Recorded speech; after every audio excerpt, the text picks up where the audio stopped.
Welcome, ladies and gentlemen. Welcome. Come into the room. Make sure you turn up your volumes. Give me a 1 if you can hear me clearly in the chat so that we are sure that we're tuned in and everything is good to go. First of all, I would like to say welcome. Oh, I see the ones. Thank you. Come on in. Come into the room. My name is Mr. Hawkins. I'm an admissions counselor here at Fayetteville State University. Excuse me, my bad. We're in the HBCU. The illustrious Fayetteville State University. We're here to make sure that we give you the information to walk away with a sense of pride, with a sense of knowing we are who we are and we're a place in a second home or a home away from home for you. We're going to do a quick, just little rules and regulations, make sure everybody's up to date in terms of the information that you have. And as we go through our various sessions today, just know that we have a Bronco Lounge session that's open. Our admissions counselors are on standby waiting for any and all of your questions. You have questions concerning admissions, questions concerning the processes of how we operate, questions about certain curriculums.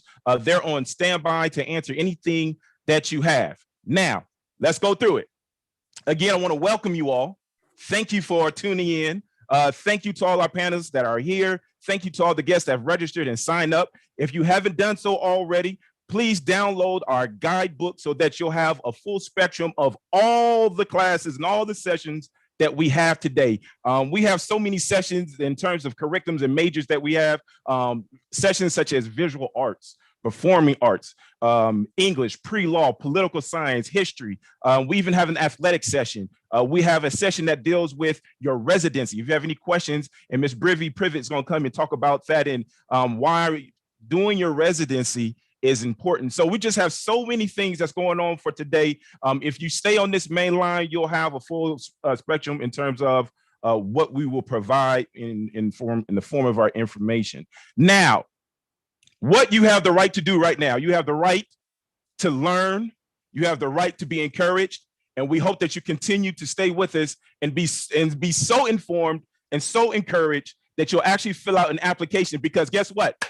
Ladies and gentlemen, today we are waiving all application fees. So if you want to fill out an application for Fayetteville State today, whether you're a transfer student or an incoming freshman, your fee will be waived today. Also, let's go ahead and compound the good news. Today at the Bronco bookstore, everything is 20% off. So you decide to come on campus to participate in our drive-thru tour.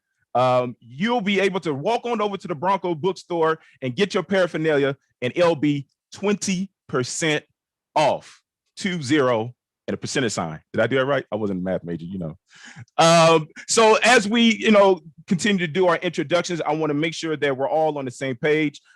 We are streaming on our social media sources. So if you go to our YouTube channel, our Facebook, we are going live. You can go ahead and drop your chats and make sure that, you're sharing it with all of your friends so that they too can get the information about Fayetteville State. And again, the idea is that you become so comfortable and secure in what we're giving you that you'll say, you know what, I'm gonna make Fayetteville State my home, or my home away from home. All right, is everybody, we're tracking on a page? Give me a 2, give me a 2. And so right now I'm looking, I see the 2s coming in. Yeah. And before we bring in our next guest to do our introduction, I just want to make sure, I don't know where everybody is at. Where you from? Drop your zip code. Drop your area codes. Where are the 252s? Where's the 910s? Yeah, the 919. I see you. 704. 704. So proud to be a Bronco. So proud to be a Bronco.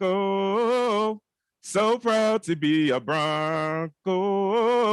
240. A Bronco till I die. 615. We got some West Coast people out here. We're still waiting for our guests to come on. In the chat box, let me know if you got your video correct. And as they're working that part of the situation out, let's do just a really quick how to register, or excuse me, how to apply to Fayetteville State. It's very simple. You go to our website, you'll type in www.uncfsu.edu. Go to the admissions tab. At the top, it'll say how to become a student. Once you click the tab, you'll come into the admissions page and you'll see the application link on the right-hand side. It's through CFNC. Once you click the link, you fill out the information. You don't have to do anything else. You'll set up your Broncoville portal. Your Broncoville portal is how we'll communicate with you. We're not going to spam your email boxes. We're not going to, call you every 24 hours. And all we're going to do is make sure that we communicate with you. And if you opt to get text messages from us, we'll send you text messages and we'll make sure that everything's up to date. All you have to do is once you fill out your application is turn in your transcripts, all transcripts of every school that you have attended, and we'll go ahead and make a decision for you so that we can get you started on your journey. Now, just real quick, I am a communications major. That's where I came from. I'm an alum from Fayetteville State. I'm part of the communications department. I went through the broadcasting side. I learned how to edit and do videos. It was a pleasant experience for me, and I'm hoping that we'll be able to share just a little bit more. And let me not forget, so at the end of today, we're going to have a student panel, and we're going to have the students come in and they're going to have a conversation about their experiences and share some details about their particular curriculum. All right, so we're going to bring in, and just come off mute for me, Chancellor, and we'll work on the visual side as in the background. Chancellor, if you hit the arrow button right next to stop video, sometimes you're able to choose your camera, and that would pop your camera back on. All right, ladies and gentlemen, you are all right. I tried to keep it a surprise, but it's okay. We're going to bring in our chancellor now. Our chancellor is the 12th chancellor of Fayetteville State. He comes in, as I was reading, I went to his webpage on the UNC website, and I was looking at the various comments that people gave. One of my mentors, Dr. Paul Boeing, said something I think articulated the attitude and the spirit of all Fayetteville community, is that he's coming in the spirit of collaboration. He's also coming in the spirit of doing things all together. And right before we bring in our chancellor, I want to introduce to you all my supervisor, the one I call boss. Amen, someone. We have the executive director of all of admissions, Ms. Bowes. Hello, Ms. Bowes. Hello, Amarish. Thank you so much for your warm welcome. Hello, everybody. As he indicated, I am the executive director of admission here at Fayetteville State University. I'm Ulisa Bowles.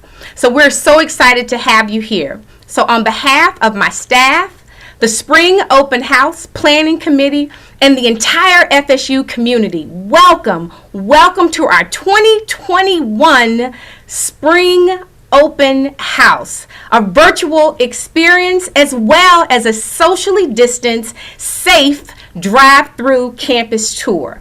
Now, I know that you have been engaged in a multitude of virtual experiences over this year, so we don't take for granted that you are joining us here today. We are humbled that you have decided to spend a little bit of time with us today.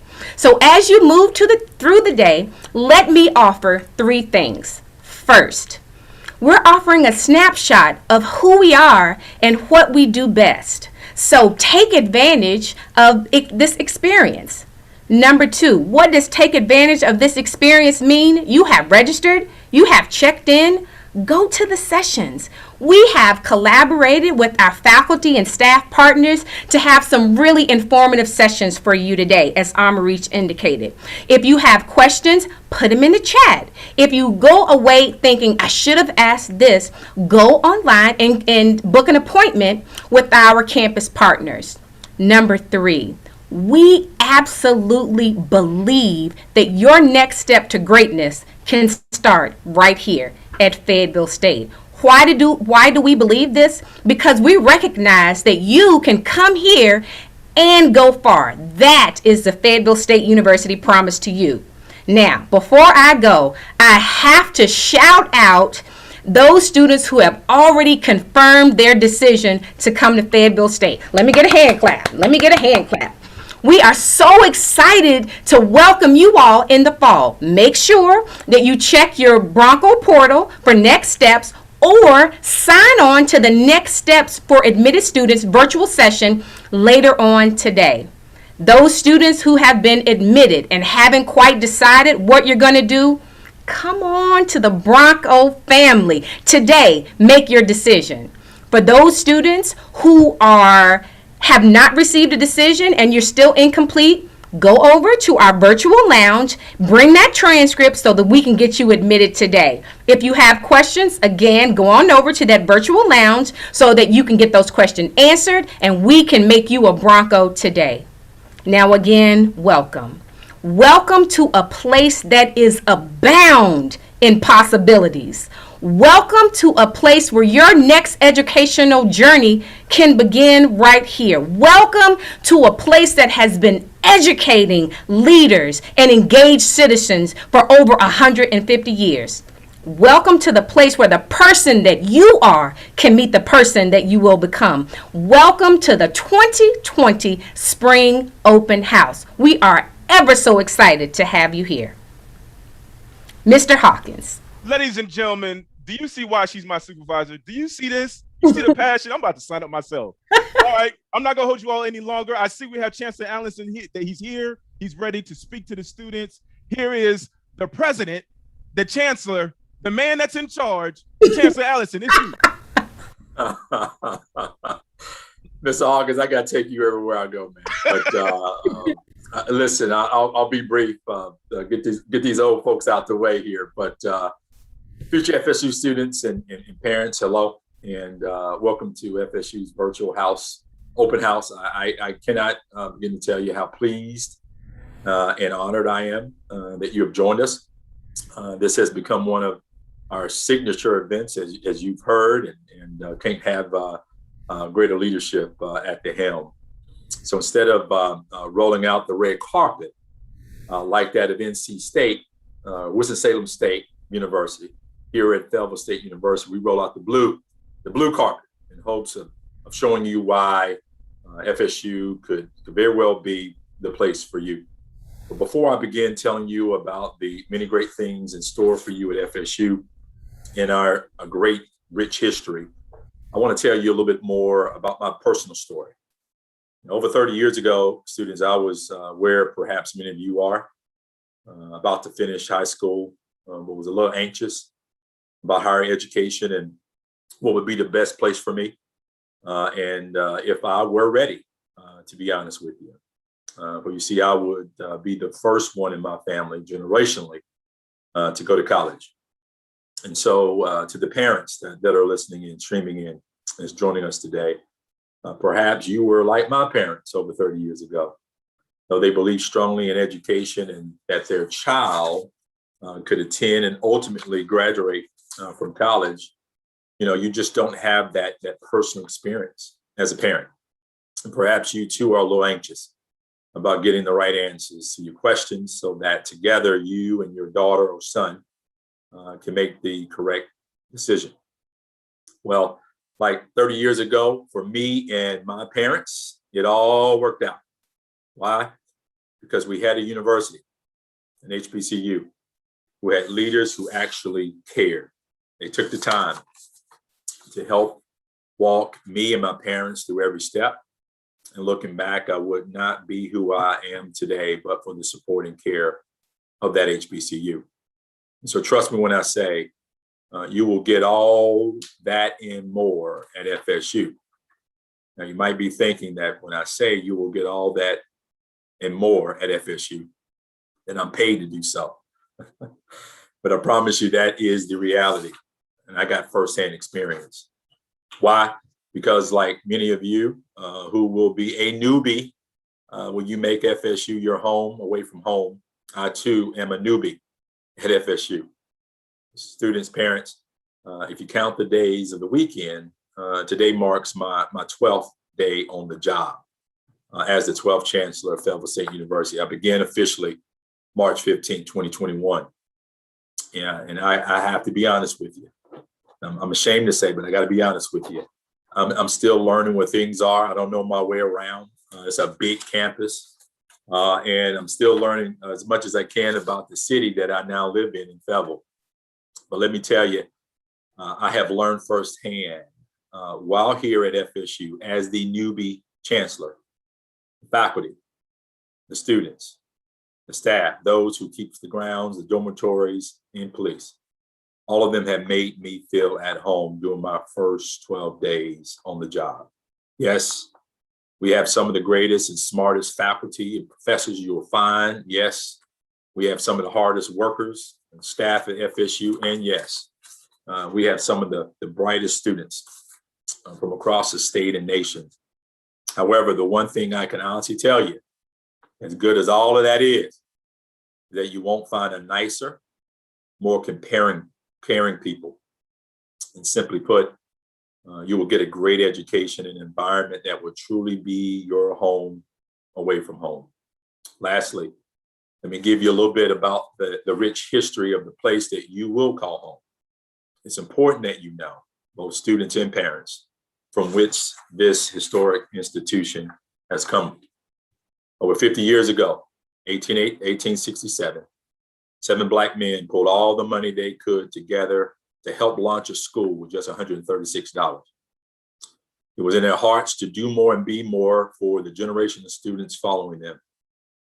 Those 7 men, Mr. Bryant, Mr. Carter, Mr. Chestnut, Mr. Granger, Mr. Leary, Mr. Lomax, Mr. Simmons. Again, these 7 men mustered all the money they had, $136. Think about this. $136 wouldn't buy you a pair of Air Jordan sneakers today.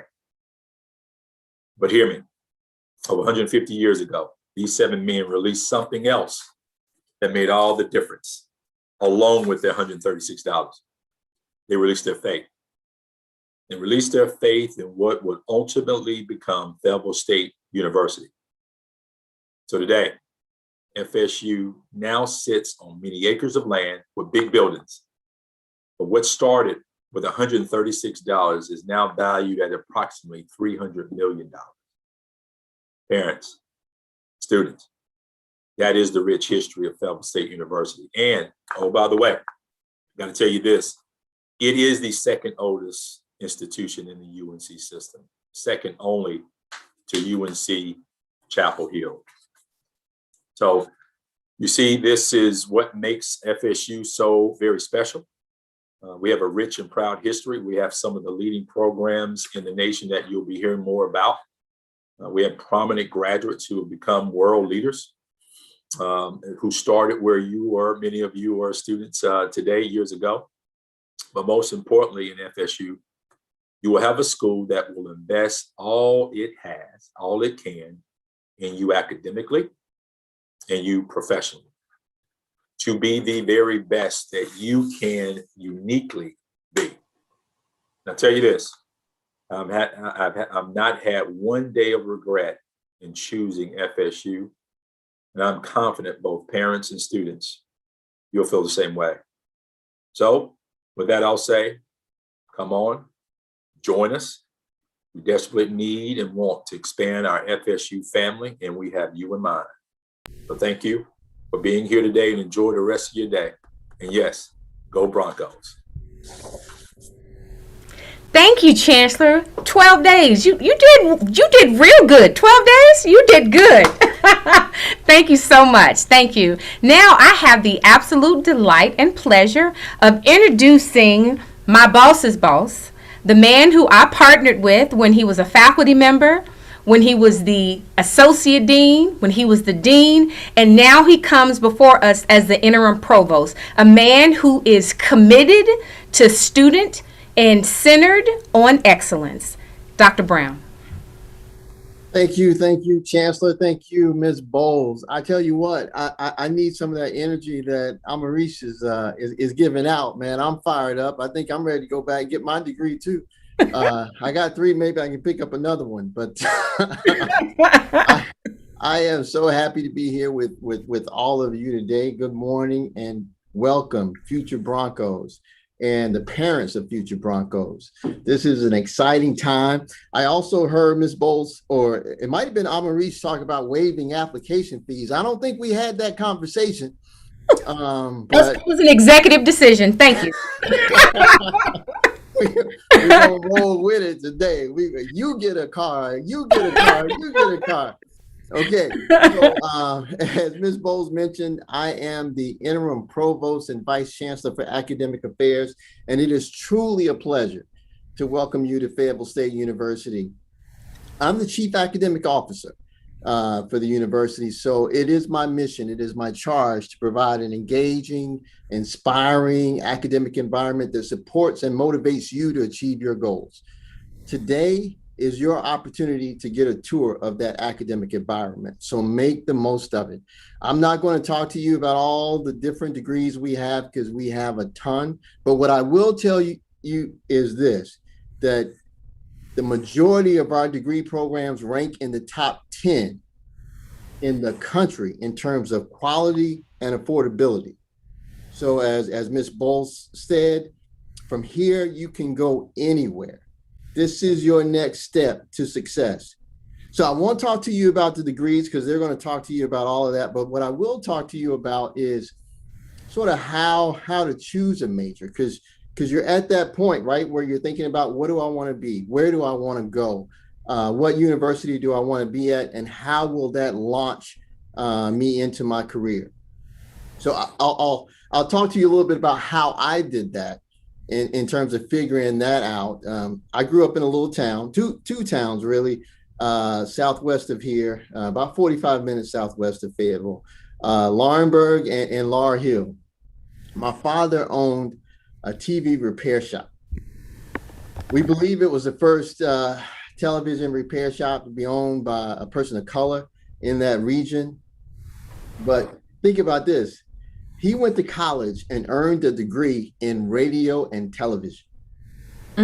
Yes, a BS in radio and television.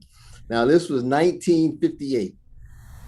But in doing so, I grew up with broken televisions and radios all over the place. And I, as a young man, or a young boy, and some say as a baby, my dollhouse or the houses I played in were broken television. And so I was always tinkering with various electronic equipment. And, it must have spurred something inside of me, because in high school, I had an affinity for math and science, to the point that I founded our first robotics club. It was called RATS, Robotic and Advanced Technology Studies.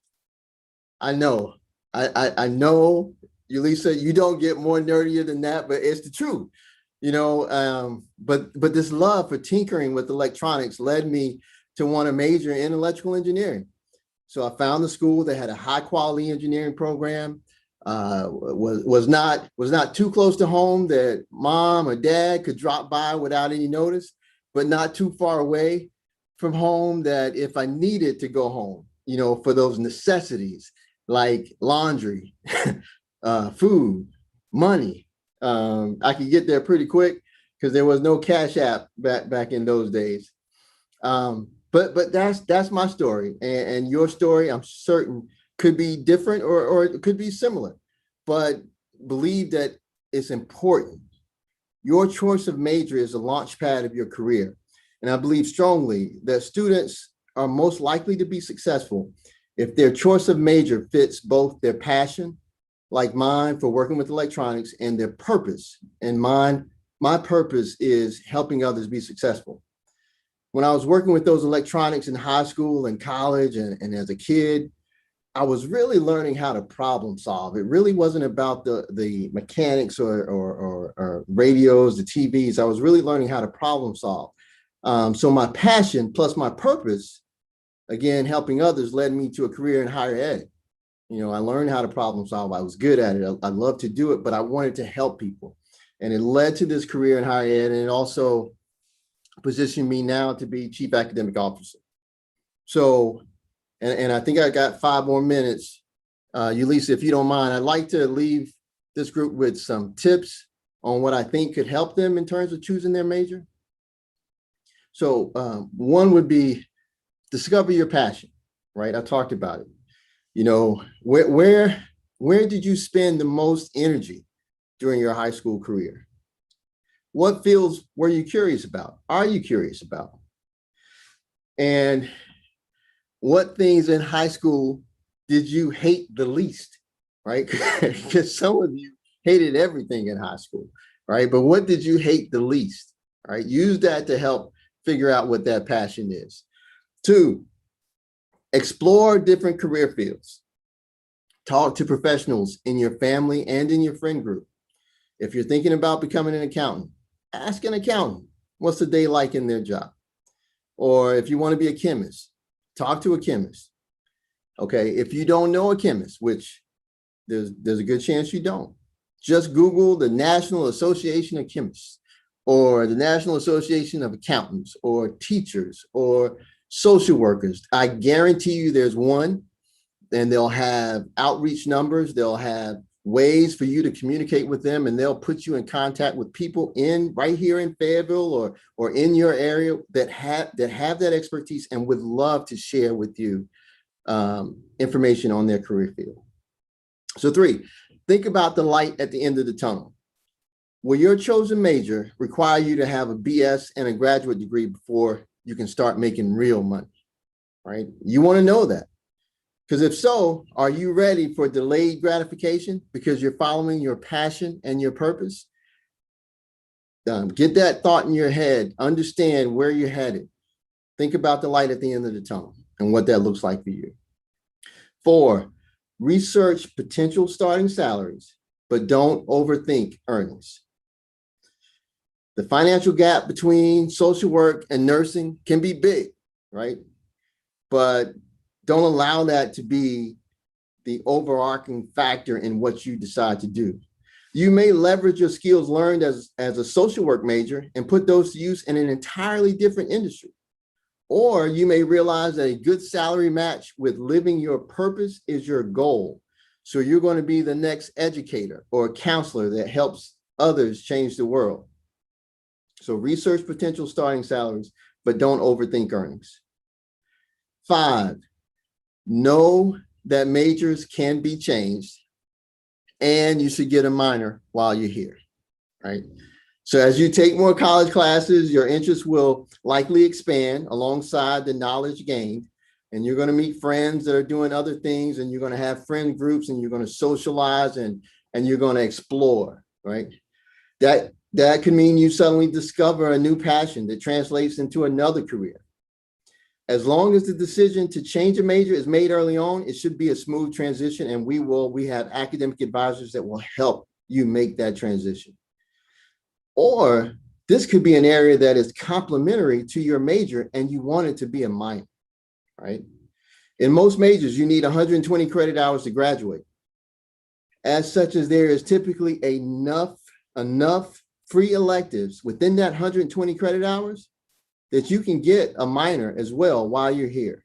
Make use of that. Don't waste those 120 credit hours. Minors make you more marketable to employers. It connects you to other disciplines. It gives you perspective. It changes your view. It expands how you think about life.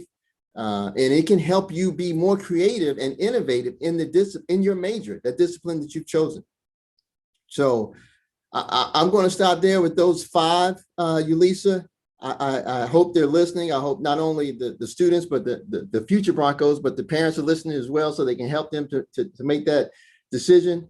I'm going to reiterate, I think Amaris said this, the Chancellor might have said this as well, and I know you said this, Ulisa.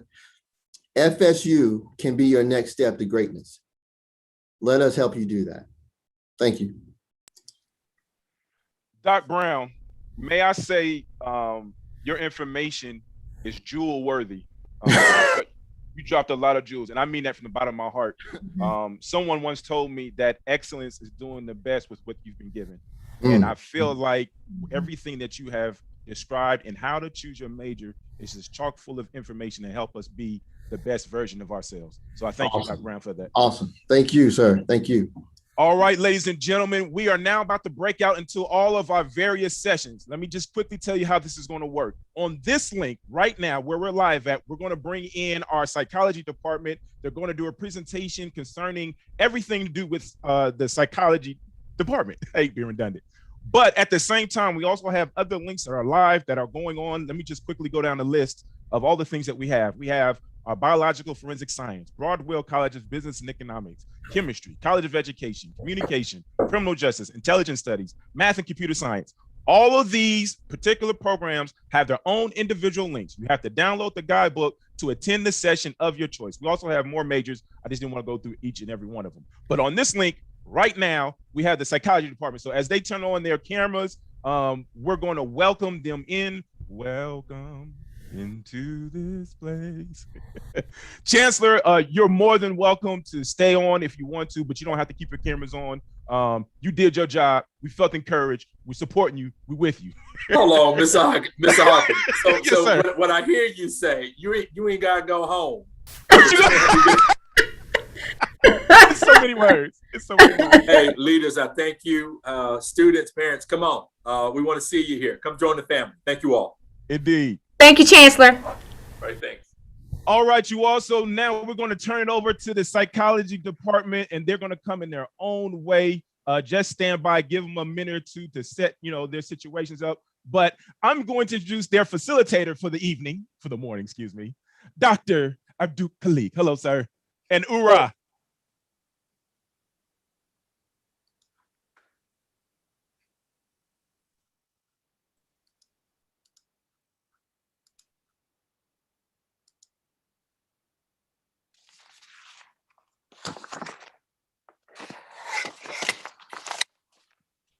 Hello, my name is Amin Abdul Khalik. I will serve as your moderator for this session.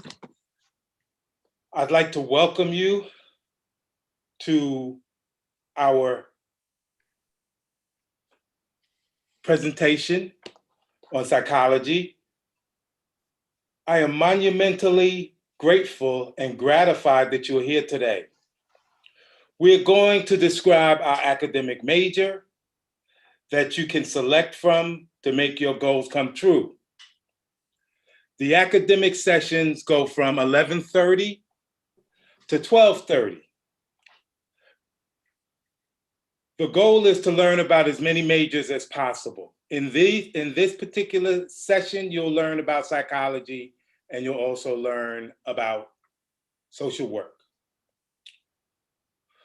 We will also highlight two minors, pre-law and esports during these academic sessions. These can be combined with any degree. This session will address psychology and social work, as I have already stated.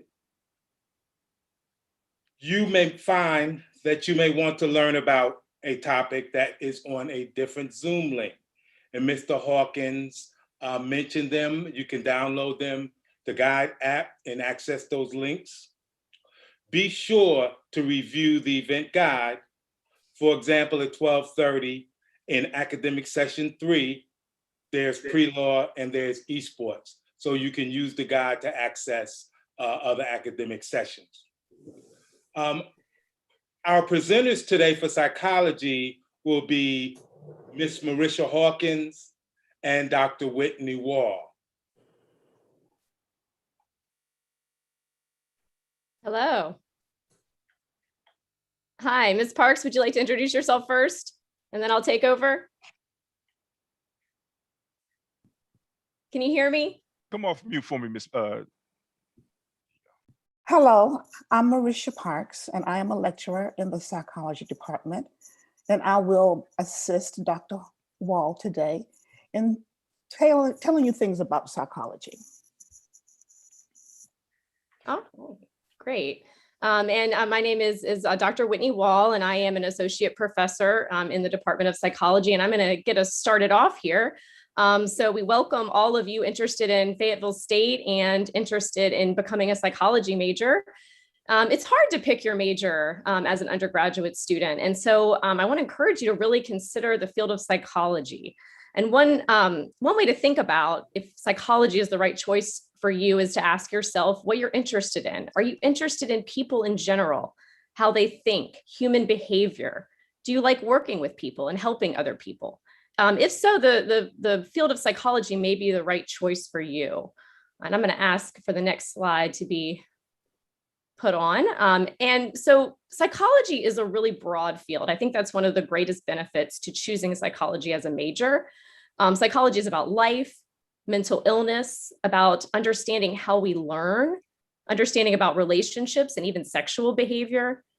Psychology is also about how we just in general think, how we feel, how we behave.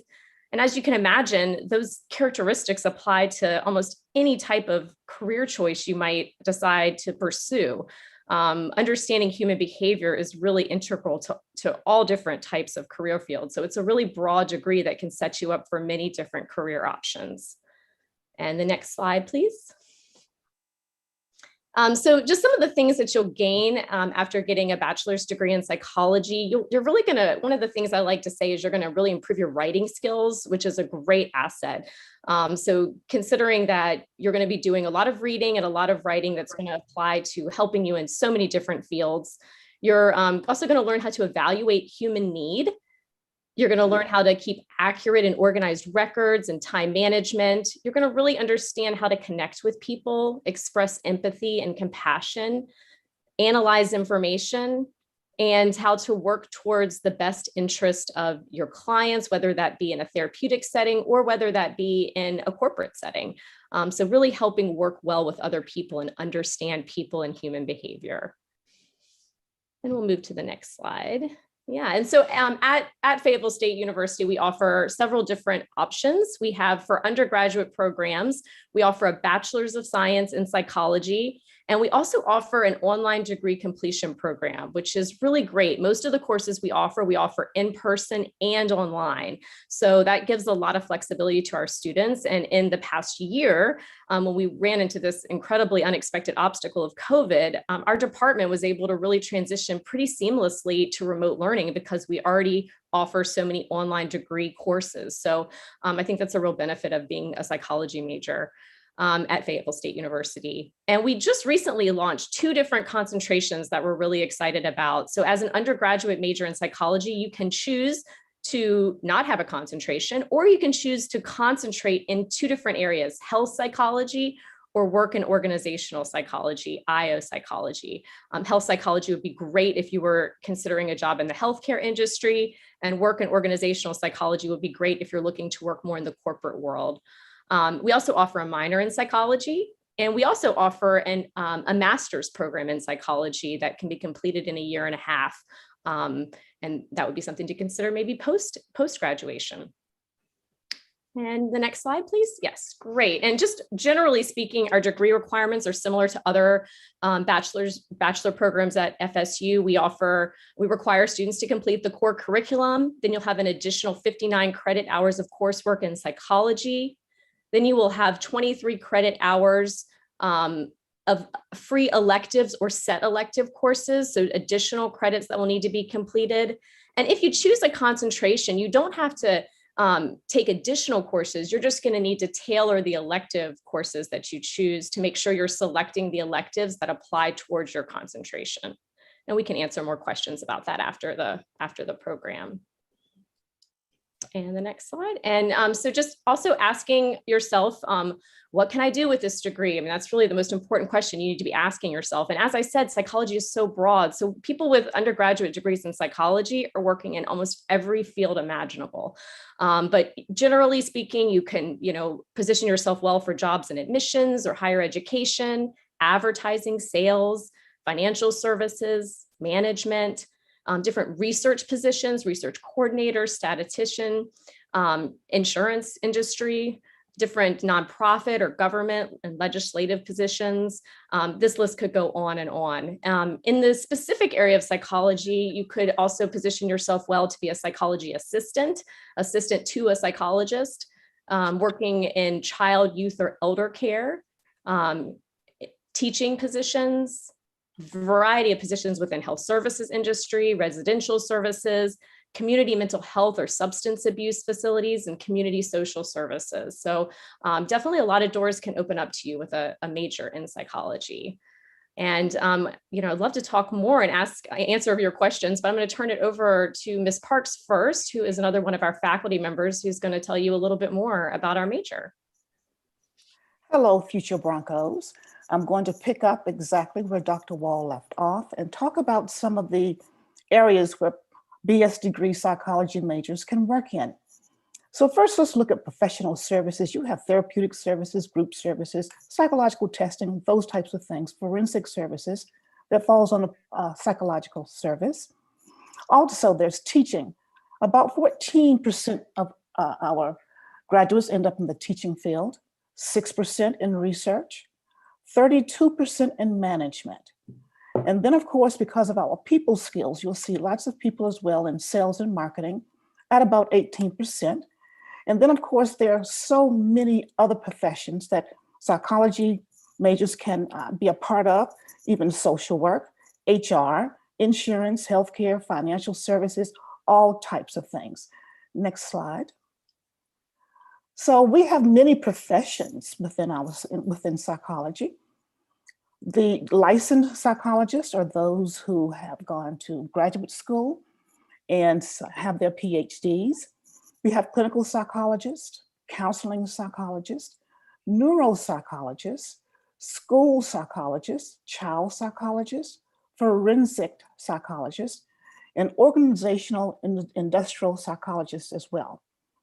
And also there are other professions in this field, like social psychologists, and we have many of these on our staff in our department: social psychologists, experimental psychologists, cognitive psychologists, educational psychologists, developmental psychologists, school counselors, and mental health counselors. Now, mental health counselors and school counselors are those that have master's degrees. This is one of our graduates. She graduated in 2018, Twanika Smith, who majored in psychology, and she had this to say about her experience at Fayetteville State University, one of the greatest universities there is.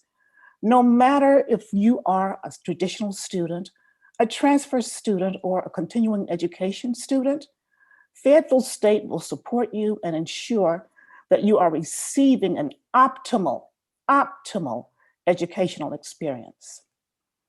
Now, we have quite a few alumni that are here with her. Well, one of them, Dr. Khalik, our co-host, he is a graduate of Fayetteville State with a master's degree and working on his doctoral degree as we speak. He is our academic advisor in psychology. And I must encourage you that if you're choosing this exciting field, one of your first contacts should be Mr. Abdul Khalik. Then we have people like Richard Watkins, who's a PhD in the STEM program at UNC Chapel Hill. Ernest Brown with a PsyD and is practicing clinical psychology. Cherie Graham has her PhD and she's a principal at one of the charter schools. Elena Barossa, she's a graduate with a master's degree, and she's a board certified behavior analyst. Lanisa Skinner, she's an IO psychology individual. She is at ECU and she has her master's degree. And Patricia Dugan, who has her Master's of Science degree in education, and she's in clinical mental health counseling. Next. Now, we are at the end of our presentation. Dr. Wall, you met first, and of course, I'm Marisha Parks. These are our contact numbers and information in the event that you would like to contact us. Next. And Dr. Nutu is our departmental chair. And here again, Dr. Amin Abdul Khalik, our academic advisor, who is at your disposal, and you will need to see him. Make sure you have him at the top of your list. Thank you for sharing your time, and now we'll be open for questions if any of you have questions that you would like to ask. I just want also, as the department chair, to say welcome to everyone, and thank you to our faculty and staff for this presentation. This is Amin Abdul Khalik. I would like to thank you for your attendance and for any questions that you put into the chat. Unfortunately, I am presently unable to see any. let me just take a quick look. There are no open questions. So we'll move on from the first presentation to the second presentation, which will be social work. So just give us a moment to take care of some housekeeping things so we can get set up for social work.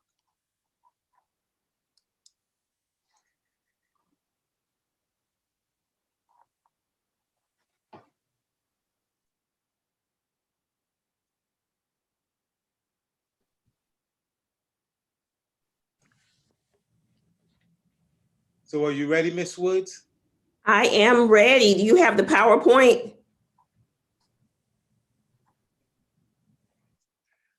Unfortunately, I was not sent a PowerPoint.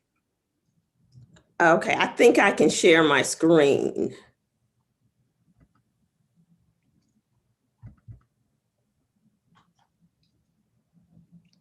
Can everyone see that? Yes. Wonderful. Good morning, everyone, or good afternoon, everyone, and welcome. We are excited about Fayetteville State University and excited about the School of Social Work. You know, in the School of Social Work, we have a very dedicated faculty, and it is our goal to make sure our students succeed. I am the Bsw Program Director. My name is Dr. Tamara Woods, and I manage the Bsw program. And my counterpart, Ms. Constance Woods, she's our academic advisor, and she's located in the Loretta Taylor Building, room 211, and you can make appointments with her on the link below. And she and I work quite closely together. And our interim associate dean, Dr. Nichols, and his phone number is listed below, and he's also in suite 303. And Dr. Nichols is very approachable, so you will definitely have interaction with Dr. Nichols. And we are all passionate and excited about the program. In the School of Social Work, we have several programs, everyone. We have the Bachelor of Social Work program, and you will earn this degree with 120 credit hours. We also have a social work minor, and that requires that you take 6 classes, 18 credit hours. And we also have a Master of Social Work program. And we also have advanced standing, and that's a 1-year program. And in order to be eligible for advanced standing, you must have a BSW. And that's an accelerated program, only 1 year. But we also have the option of the MSW program, a 2-year program. And we have a weekend part-time program. And we have 2 certificate programs.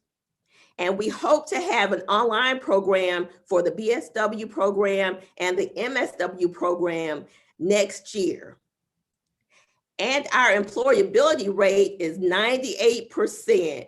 So you will secure employment if you have a BSW or an MSW. Yes, 98% employability rate.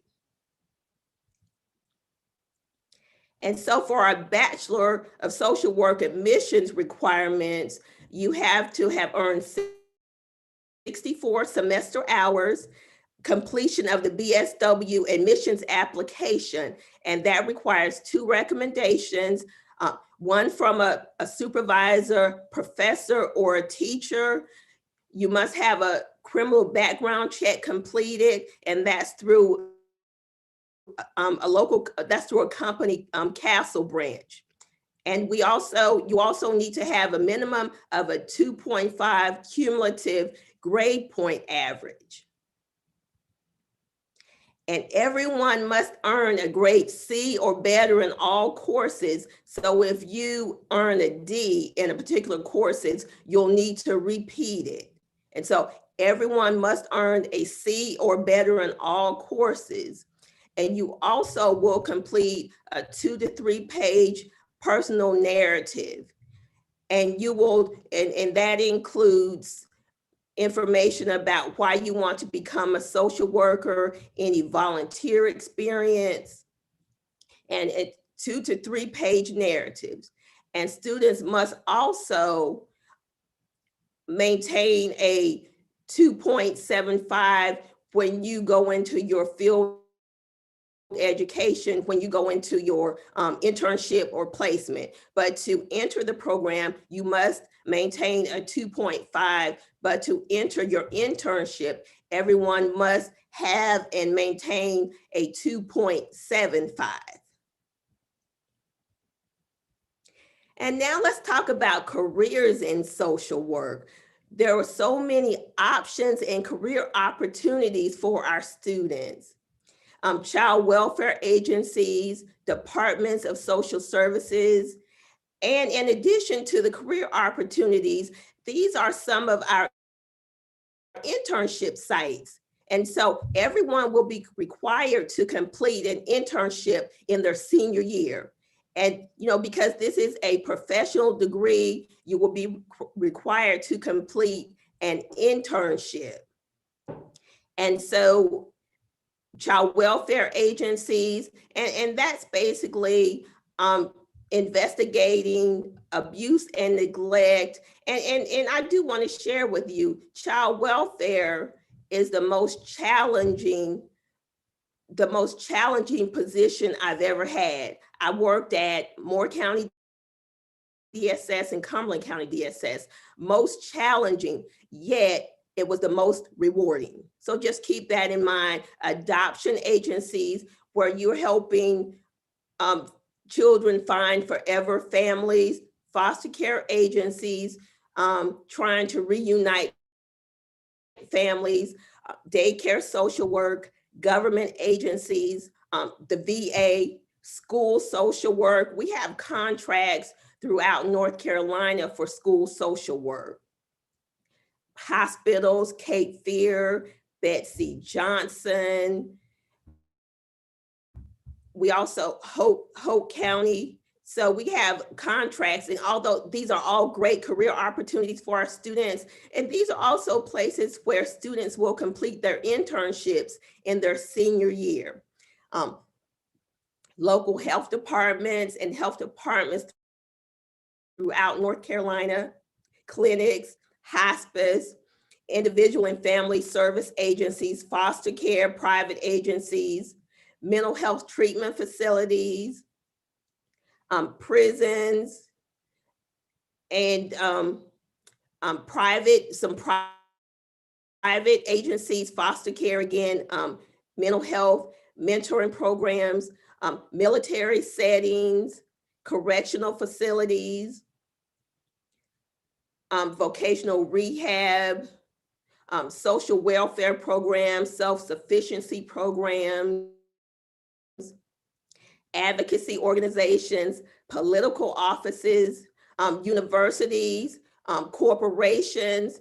And so in social work, there are just so many careers available. And again, though, these are also some of our internship placements.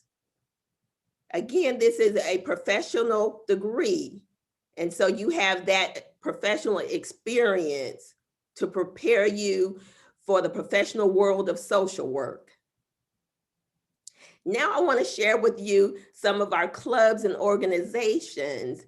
We have a BSW Student Association, a Black Feminist Scholars, Phi Alpha Social Work Honor Society, and I am actually the advisor for Phi Alpha.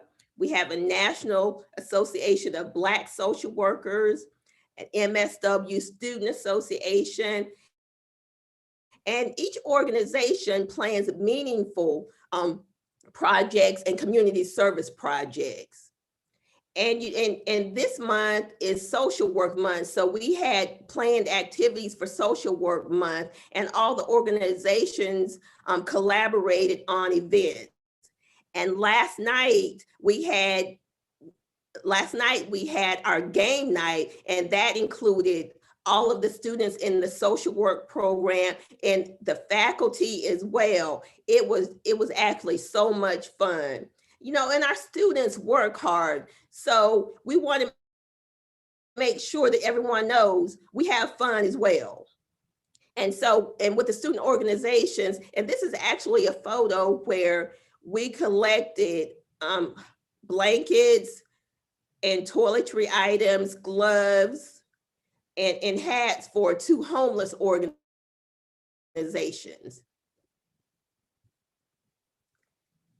And this is actually our induction ceremony for our honor society. And so in the last one that we had this month was actually virtual. So pretty soon we'll go back to having them actually live, where we invite parents, family and friends. And it's very exciting for all of our students to be a part of the honor society. And again, Social Work Month is March. And the theme for Social Work Month is social workers are essential. And again, last night we had game night, and then this Tuesday we'll have a panel discussion with many of our faculty from the School of Social Work. So we are excited about Social Work Month and very passionate. And our students are doing great things. They're conducting research. We have students who have been selected as Mcneil Scholars, which is a summer research internship.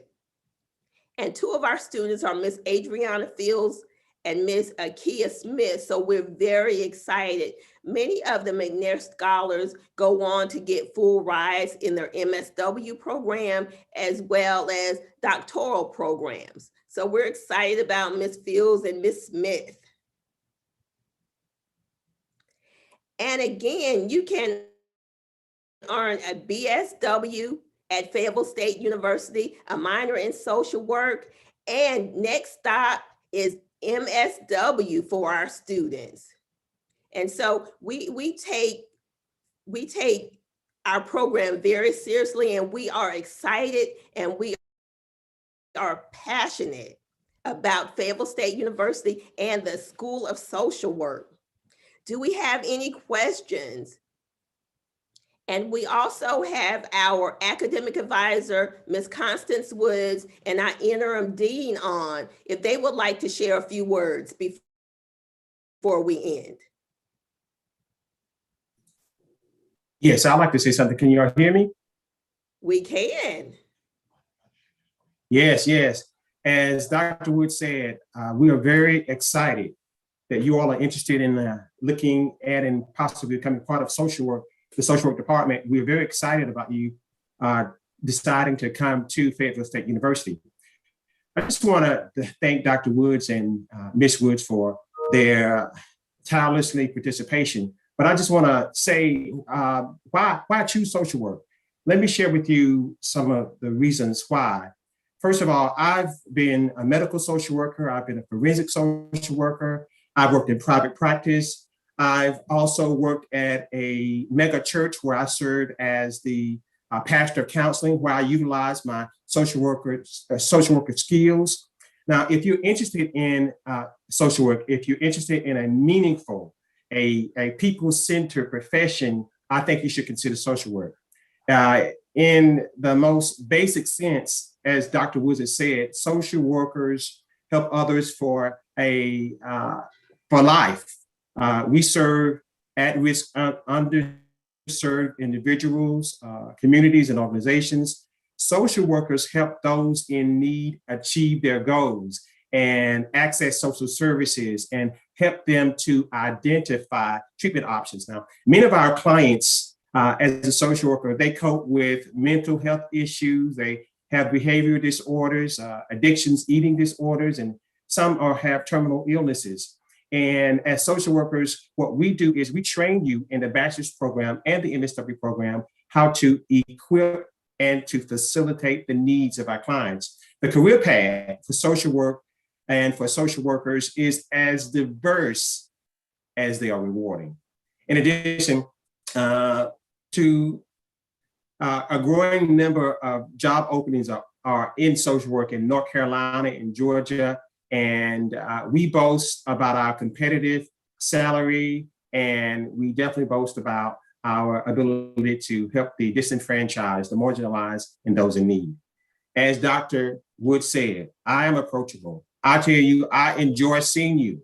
If you want to talk to me even today, just call my office and I'll answer. Thanks again. And we look forward to having you in the School of Social Work Bsw Program and eventually the Master of Social Work Program. Thank y'all.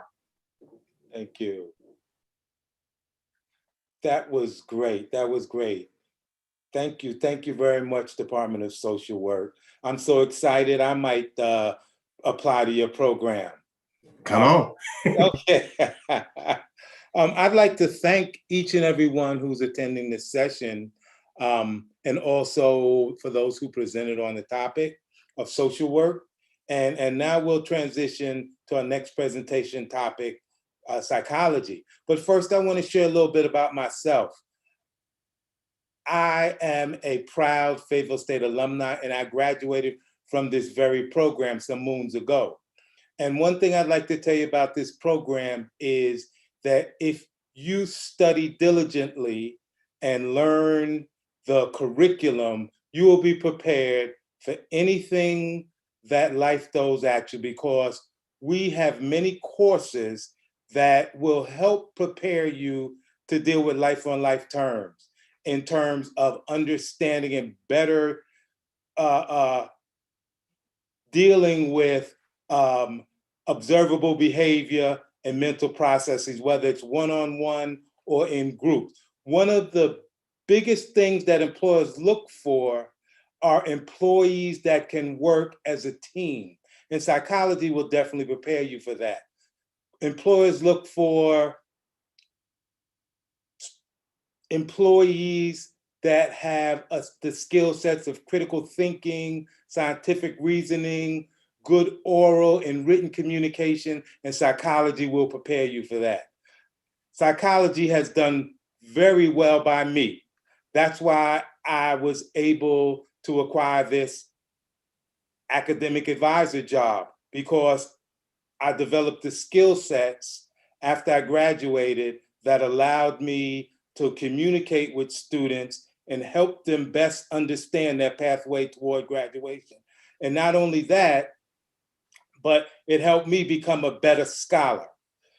Psychology is a science, and they taught me in this program about how to research, how to conduct studies.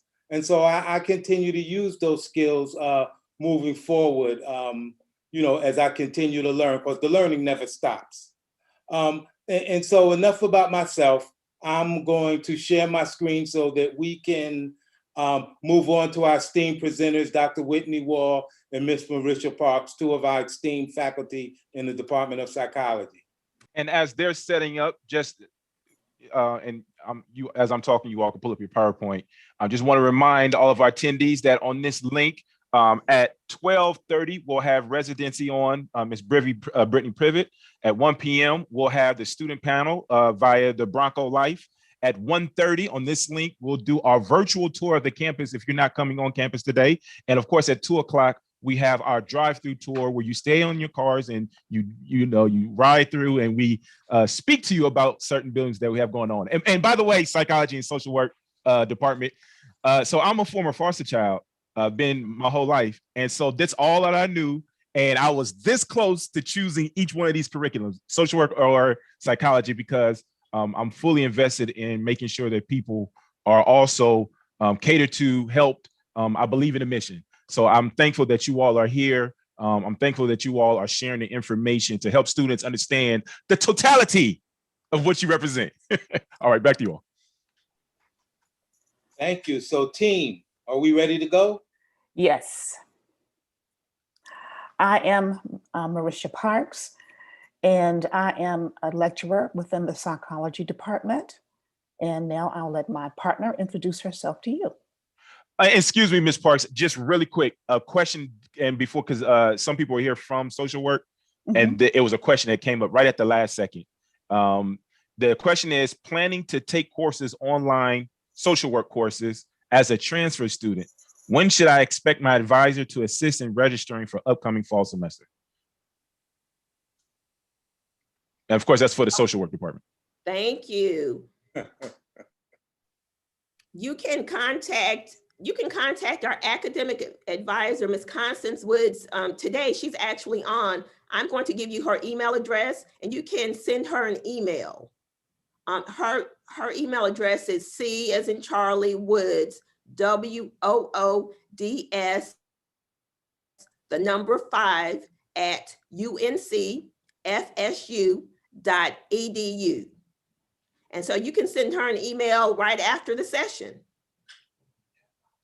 And we will also place it in the chat box. It's actually in the chat box. Wonderful. Thank you, Ms. Woods. All right, great. And my name is Dr. Whitney Wall, and I'm an associate professor in the Department of Psychology. And I'm just going to talk to you a little bit about selecting a major and really encouraging you to consider psychology. So in thinking if you might want to be a psychology major, ask yourself, do you have an interest in people, relationships, understanding human behavior? If so, psychology may be the right choice for you. Next slide. And so one of the reasons I like psychology so much is because it's such a broad field. There's so many different careers that involve or can be enhanced because of what we learn as psychology majors and in the field of psychology. Psychology is about life, about mental illness, about understanding how we learn, understanding relationships, even sexual behavior in relationships. And ultimately, psychology is about how we think, how we feel, how we behave and engage in the world. And as you can imagine, that affects every single career you could possibly think of. So it's a really broad field that can apply to so many different areas. And so a bachelor's degree in psychology, you're going to learn how to become a better writer, communicator. You're going to learn to evaluate human needs, whether that be clients or colleagues. You're going to learn how to manage time, keep accurate and organized records. You're going to learn how to express empathy and compassion and really connect with people on a deeper level. You're going to learn how to analyze information, and you're going to be able to really assess needs, human needs, and be able to really care for others in a very good way. And the different programs we offer in the department, we offer a Bachelor's of Science degree in psychology, and we have an online degree completion program. So really most of our courses are offered both in person and online, which is really great. It allows for a lot of flexibility, and you can choose whether you prefer in person or online. And it's also great when we have unexpected complications like COVID, and we are able to really transfer very easily to remote learning if necessary. So I think that's a real benefit of our department. We also just launched 2 new concentrations. You can now become a major in psychology with a concentration in health psychology or work and organizational psychology. So that actually gives you a more tailored, specialized degree when you get your bachelor's degree. Or you can choose to major without a specialization as well. And we also offer a minor in psychology. And so similar to other degrees, if you become a psychology major, you have to complete the core curriculum. You'll have an additional 59 credit hours of coursework in psychology, and then you'll have 23 additional credits in different elective choices. If you choose a concentration, you don't have to take additional courses. You just need to make sure that the electives you choose are going to fulfill the courses required as part of the concentration. So you're able to get a concentration without having to take additional courses.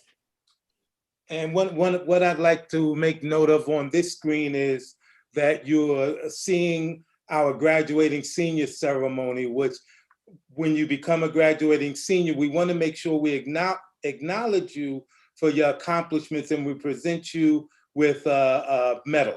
And that's what you see the young lady wearing around her neck in this slide. Yes, and just again, just stressing how broad the psychology major is. Psychology majors are working in almost every field imaginable. You can work in higher education, advertising, sales, financial services, management, research positions, insurance agencies, nonprofit and government agencies. Also, you can work more specifically in the area of helping others and being assistant to a psychologist, child, youth, and elder care, teaching, health services, residential services, substance abuse, and community mental health and social services. So there's just a lot of doors that can open to you as a psychology major. And I'll turn it over now to Ms. Parks to take over. Okay. Continue. Thank you, Dr. Wall. As she stated, we are in every field imaginable. Psychology is a helping curriculum, so therefore we are very in touch with people and their behavior, and we understand people as well. And as you can see, we're in the workforce and decent percentages. We have lots of our graduates in the professional services like therapy, group therapy, psychological testing, and also in forensic services. About 19% of those. 14% choose to go into the teaching field, 6% into research, 32% go into management, and they're right there in the workplace. Lots of our students go into sales and marketing at about 18% because we are a people contact curriculum, a helping curriculum, and we understand the behaviors of people and can cater things for the needs for marketing and sales purposes.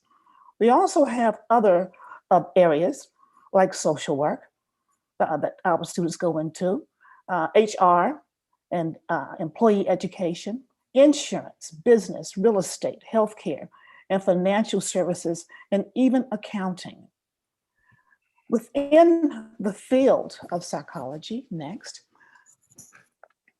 we also have licensed psychologists and other psychology professions. There are so many ways that our profession can be used. Clinical psychologists, counseling psychologists, neuroscience or psychological psychologists, social psychologists, child psychologists, forensic psychologists. This is a very lucrative field. Organizational and industrial psychology, where you work in the workplace in various ways.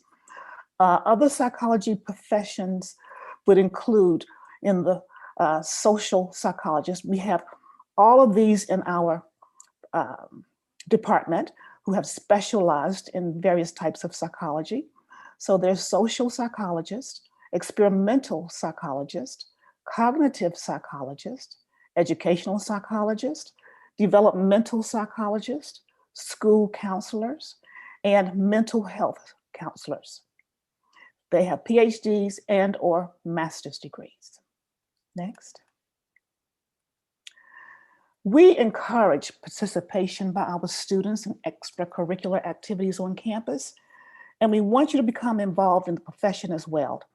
Also, this looks very good on your resume when you start looking for a job, your professional club associations. We have the psychology club, and that's open to all our psychology majors. We also have Psych-Chi. Now, Psych-Chi requires that a student has at least a 3.0 GPA or higher. You can join during your second semester as a sophomore. This is the International Honor Society of Psychology, and its mission is to promote excellence in the science and application of psychology. We also have an organization called Active Minds. Now, this is student-driven.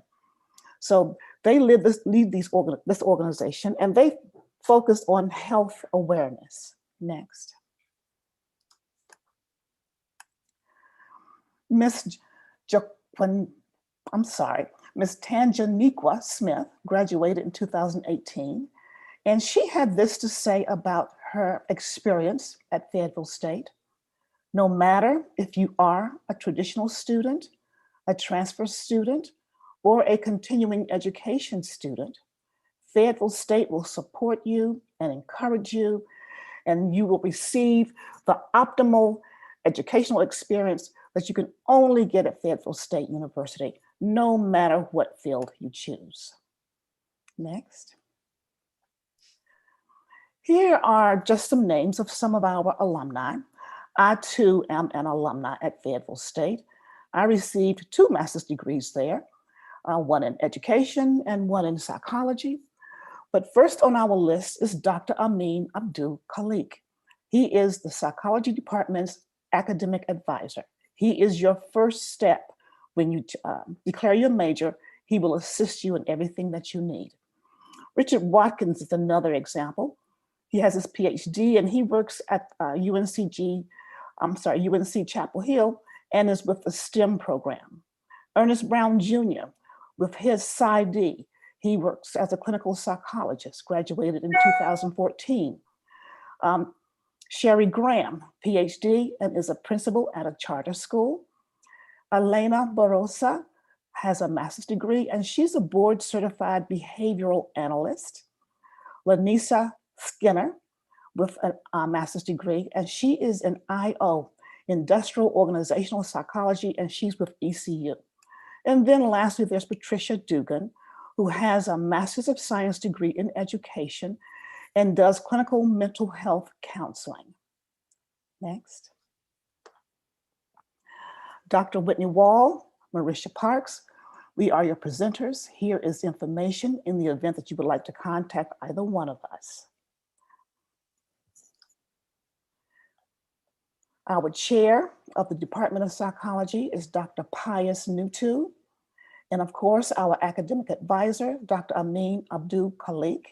Here is their contact information if you should need to contact them or any of us for any reason. And we look forward to seeing you and being a part of the psychology department at Fayetteville State University. Thank you, Ms. Parks. Thank you, Dr. Wall. Dr. Nutu, do you have anything that you'd like to say before I turn it over to Dr. Woods in social work? Of course, you're all doing a very great job. I'm really so proud of our department, faculty and staff, and also for all our guests. We look forward to see you joining us, and especially starting this this fall. So remember, psychology opens, it's like a beginning journey, and for many students end up in many professions.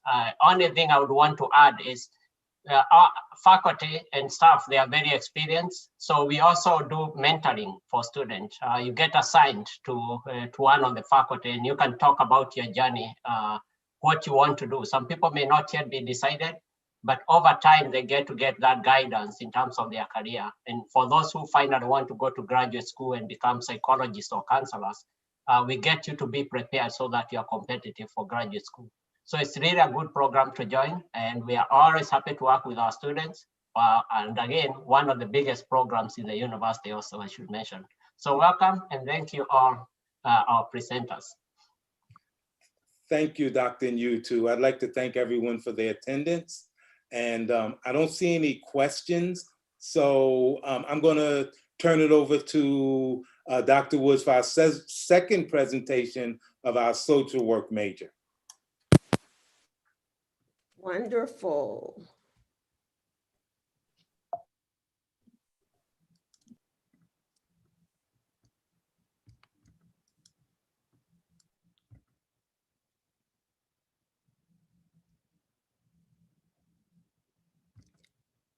Just a moment while I share my screen.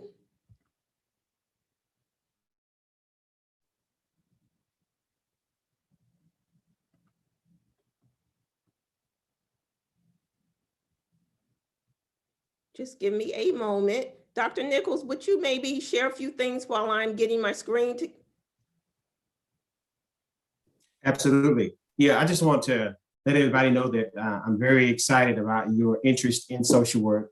And just, I wanted to share some things that you could do in social work by example of what I've done in social work. I've been a very blessed person to stumble into social work. And I say stumble because when I got my degree back in 1900, which I won't tell you the year, it wasn't cool being a social worker. And most people were going into business administration, and nothing against business administration, but I was just led to social work.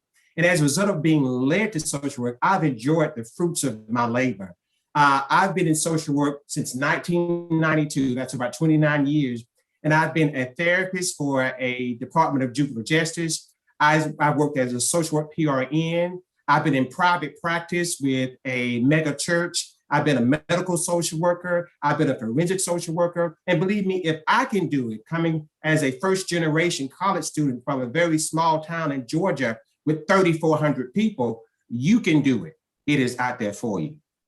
And I'll probably speak a little bit afterwards. Thank you. Great. Thank you, Dr. Nichols, for sharing your journey. And welcome, everyone. Again, we are excited and we are passionate about social work. You know, we have a very dedicated faculty who wants to make sure that you all succeed. I am Dr. Tamara Woods. I am the Bsw Program Director. I manage the Bsw program. And my email address and my phone number are listed, and I am located in the Loretta Taylor building, and we share the parking lot with the financial aid office, and I am in 303C. And our academic advisor, Ms. Constance Woods, she will assist you with your plan of study and assisting you in getting registered for classes. You can definitely email her or go on the link to schedule a meeting with her. And she and I work extremely closely together. And we also have Dr. Nichols that just shared some information, and he's our interim associate dean. And he's very down to earth, very approachable. And so he's also in the social work suite, 303. And you'll hear a little more from him in the end. In the School of Social Work, we have a Bachelor of Social Work program, and that requires 120 credit hours. We have a social work minor, and that requires 6 classes, 18 credit hours. We have a Master of Social Work program and also an advanced standing Master of Social Work program where you can complete your degree in a year, and that requires you to have a BSW, and you will be eligible, and you can apply for the advanced standing program if you have a 3.0 GPA. We also have a 2-year program, a weekend program, and 2 certificate programs. And we hope to have our online program up and running next year. One thing about social work, we have a 98% employability rate. Yes, 98%. Everyone should be able to secure employment with a degree in social work, and that includes a bachelor's degree in social work or a master's degree in social work. And for the Bachelor of Social Work program admissions process, you must have earned 64 credit hours. You have to complete an application, 2 recommendation forms from a supervisor, from a faculty member, instructor, professor. You have to complete a criminal background check through Castle Branch. And then if you're concerned about your background, please schedule an appointment to meet with us. Let's talk about it. That does not necessarily eliminate you from the program. Let's be proactive so we can just talk about it. And you also have to have a minimum of 2.5 GPA to be eligible for our program for the admissions process. You also must possess a C or better in all of your courses. So if you've earned a D, you will have to repeat that course. You have to have a C or better in all courses. And you also would need to complete a 2 to 3 page type personal narrative, which shares information about your plans, your goals, and why you have chosen social work. And so students will also have to maintain a 2.5 in your coursework, and also in order to complete your internship in your senior year, you must possess and maintain a 2.75. So that's a 2.5 and a 2.75.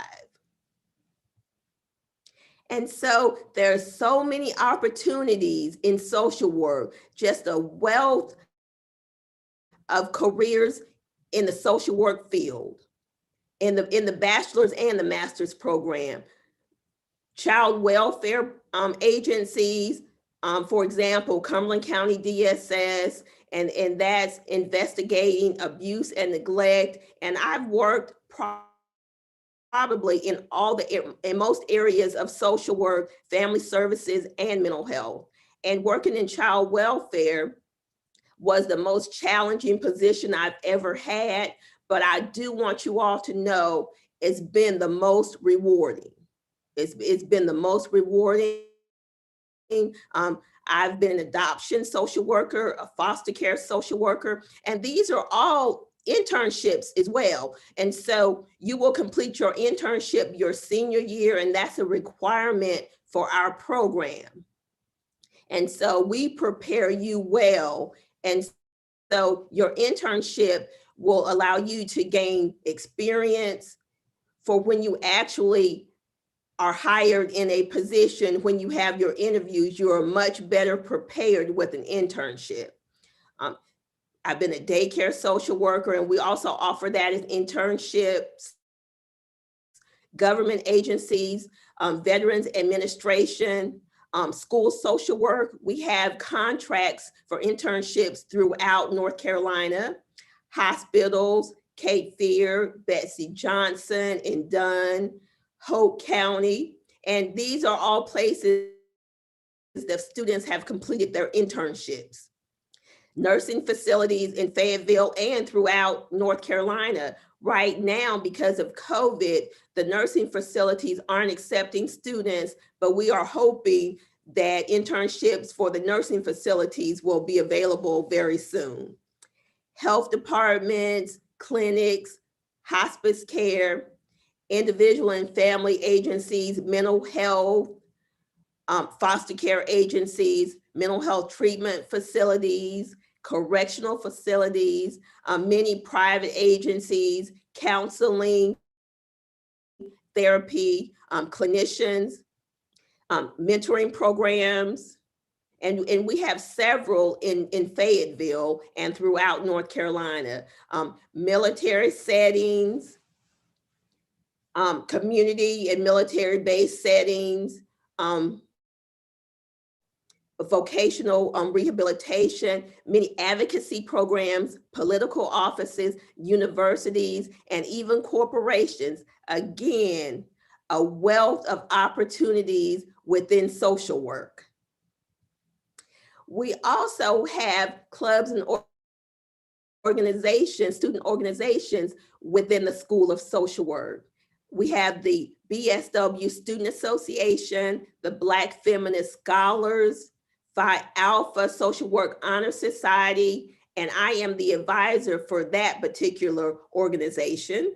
National Association of Black Social Workers, and the MSW Student Association. And each organization, we plan meaningful service projects. And this photo here demonstrates how we collected items for the homeless. We collected blankets, toiletries, hats, and gloves, and it was for 2 homeless organizations.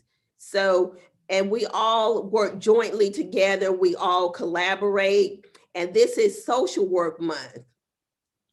And we had many activities planned.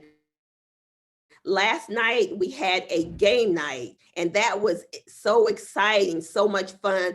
All of the students participated, and we have quite a few students in the School of Social Work, so many of them participated. Many of our faculty participated. I participated, Dr. Nichols participated, and I want you all to kind of put in the chat, ask him who won. I just want to know, ask him who won the game with Cahoots last night. And so. I won. No, I'm kidding. And all our students, they work hard. So we want them to have fun as well. And last night was a great self-care event and definitely a stress reliever.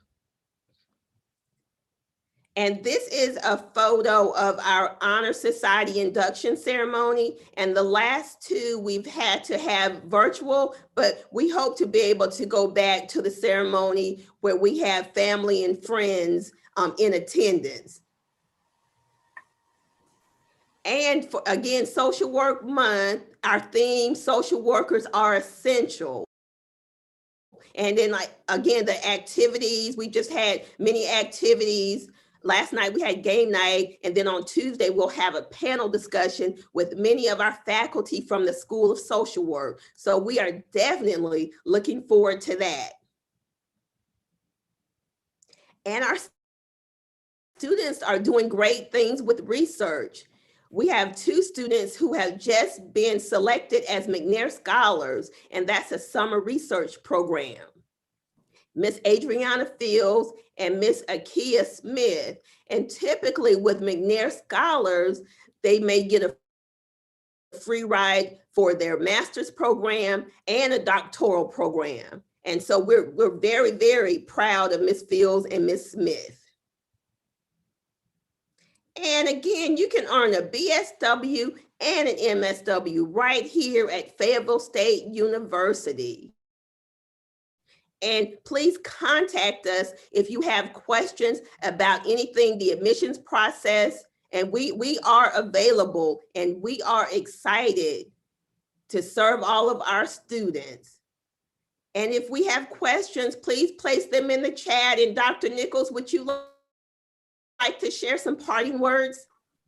Absolutely, absolutely. I'd like to first of all thank you, Dr. Woods and Ms. Woods, and the entire social work faculty for your tireless dedication to the School of Social Work in general, but specifically to Fayetteville State University. So we work hard. You know, social work is a very challenging but rewarding profession, and we work hard to educate you, but we also like to have fun. And we do a whole lot of laughing and a whole lot of styling. But why should you pursue the career of social work? If you're interested in a meaningful, a people-centered profession, you should consider a career in social work. In the most basic sense, social workers help others to live their best lives. We serve at-risk, underserved individuals, we serve communities, and we serve organizations. And social workers help those in need achieve their goals, access social services, and identify treatment options. Now, many of our clients cope with mental health issues, with behavior disorders or addictions. They even cope with eating disorders and terminal illnesses. And what we do as a school is we equip you with the skills to help these individuals, even though they are coping with these challenges, help them to live the best lives. We also serve couples going through a divorce, families trying to adopt children. As social workers, we help those who are struggling in school. As a matter of fact, I personally counseled over 15,000 individuals challenged with relationship issues. Now, the career paths for social workers are very diverse as they are rewarding. In addition to a growing number of job openings, the field of social work has competitive salaries. And as Dr. Wood said, we have a 98% employability rate, and we're proud of that.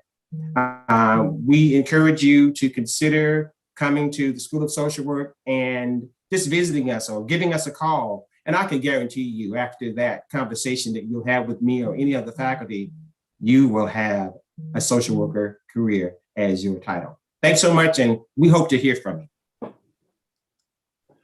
Department of Psychology, Department of Social Work, appreciate you. Final word, Mr. Abdul Khalik. Thank you, thank you, thank you. This concludes our academic session for the 2021 Virtual Spring Open House. I'm truly gratified that we had an opportunity to share what we have to offer with you. So, you will find contact information for us in the chat, in the event guide, or on the FSU website. We encourage you to contact us. Do not be shy. Contact us. We'll be more than happy to assist in any way we can. Next, Our presentations to learn more about the university admission process and student activities. Go to the event guide and select the topic you are most interested in learning more about. So some of the topics that are available for you to learn more about are ROTC programs we offer, Air Force and Army, destination degree transfer and how to transfer military credits, path to Bronco Nation admissions, financing your education. Oh, you really want to know more about that. And next steps for admitted students. I have been proud to serve as your moderator, and thank you. I'll now turn it back over to Mr. Hawkins. Thank you all. Appreciate you. You all are always so thorough, so enthusiastic. Dr. Nichols, Dr. Woods. Appreciate y'all. All right, so we're going to go ahead and transition. Now on this particular link, we're going to talk about residency. Residency is important for, particularly with our students, because you know what? I'm not going to talk about that. I'm just going to go ahead and turn it over to Miss Brittany, and she's going to break down why it's important and what you need to do. All right, Miss Brittany, it's on you. Awesome. Thank you all so much for having me. I have Mr. Head here today, and we're both going to talk about the residency process. I'm going to let Mr. Head talk a little bit first, and then I will talk to you a little bit about what I do with the College Foundation of North Carolina and the residency process. Thank you, Ms. Brittany and Ms. Brittany Privet, and Mr. Amareach Hawkins. We appreciate you guys joining us for this residency determination service portion. This is a critical part of your process. Some students don't take it as serious as they should. Some students take care of the business as they should. And what we want to do today is discuss the importance of the process, the impacts of the process, and quite frankly, what the process is for residency determination, not to be confused with residence life, right? Some students hear residency and they think it means dormitories, but this residency determination is in reference to how you are charged as an in-state or an out-of-state student. So without further delay, I'll turn it over to Ms. Privet, who is a member of the College Foundation of North Carolina, who has graciously joined us this morning and shared some of her free time with us. Thanks so much. Of course. Thank you so much. I am a daughter of a Bronco, so I'm and a native of Fayetteville, North Carolina. So I am super excited to be here to talk to you all today, and hopes that you will find your place at Fayetteville State University in the future. So a little bit of background. I work for the College Foundation of North Carolina, which is a free service for all North Carolina students, families, and adult learners to help you plan, apply, pay, and save for college. I live in the Wilmington area, but I cover the 910 area code. So my information will be at the end of this presentation should you have any questions about how to go about the residency process, applying to Fayetteville State, or sending your transcript for free to the institution. Just a little bit of background about the residency determination service before we get started with our slides. The residency determination service started in 2016 as a legislative act in the state of North Carolina. We have found that before the residency determination service started, that every campus in the UNC system, there are 16 schools in the UNC system, all had their own discretion when it came to awarding students or determining students as an in-state or out-of-state student. We were starting to find that there were some discrepancies where one student would be deemed in-state at one school and out-of-state at another school. So we wanted to centralize that decision-making process. And now all students applying to any of our 16 public schools in the state are required to complete the residency determination interview to be deemed an in-state student for tuition purposes, and also to be awarded financial aid through state-funded grants. So my first slide for you all is going to be a compare and contrast of what you're going to need for the FAFSA and residency. If you want to have that in-state tuition rate as a North Carolina student, you must complete the residency determination interview. And I'm going to walk you through that process in just a second. But if you'd like to be awarded North Carolina state-supported grants, you also must complete your FAFSA form as well. The FAFSA form is the free application for federal student aid. And not only are you applying for federal student aid with the FAFSA? You're also applying for state aid. Both processes are required for you to be awarded state grants. So I know we've all been to a gas station before where you see North Carolina Education Lottery, scratch off tickets, and any billboards across the state for the North Carolina Education Lottery. That money actually goes to students seeking an education at any of our North Carolina public institutions. To be eligible for that money, you must complete the FAFSA and residency. The difference between in-state and out-of-state tuition is currently about 40%.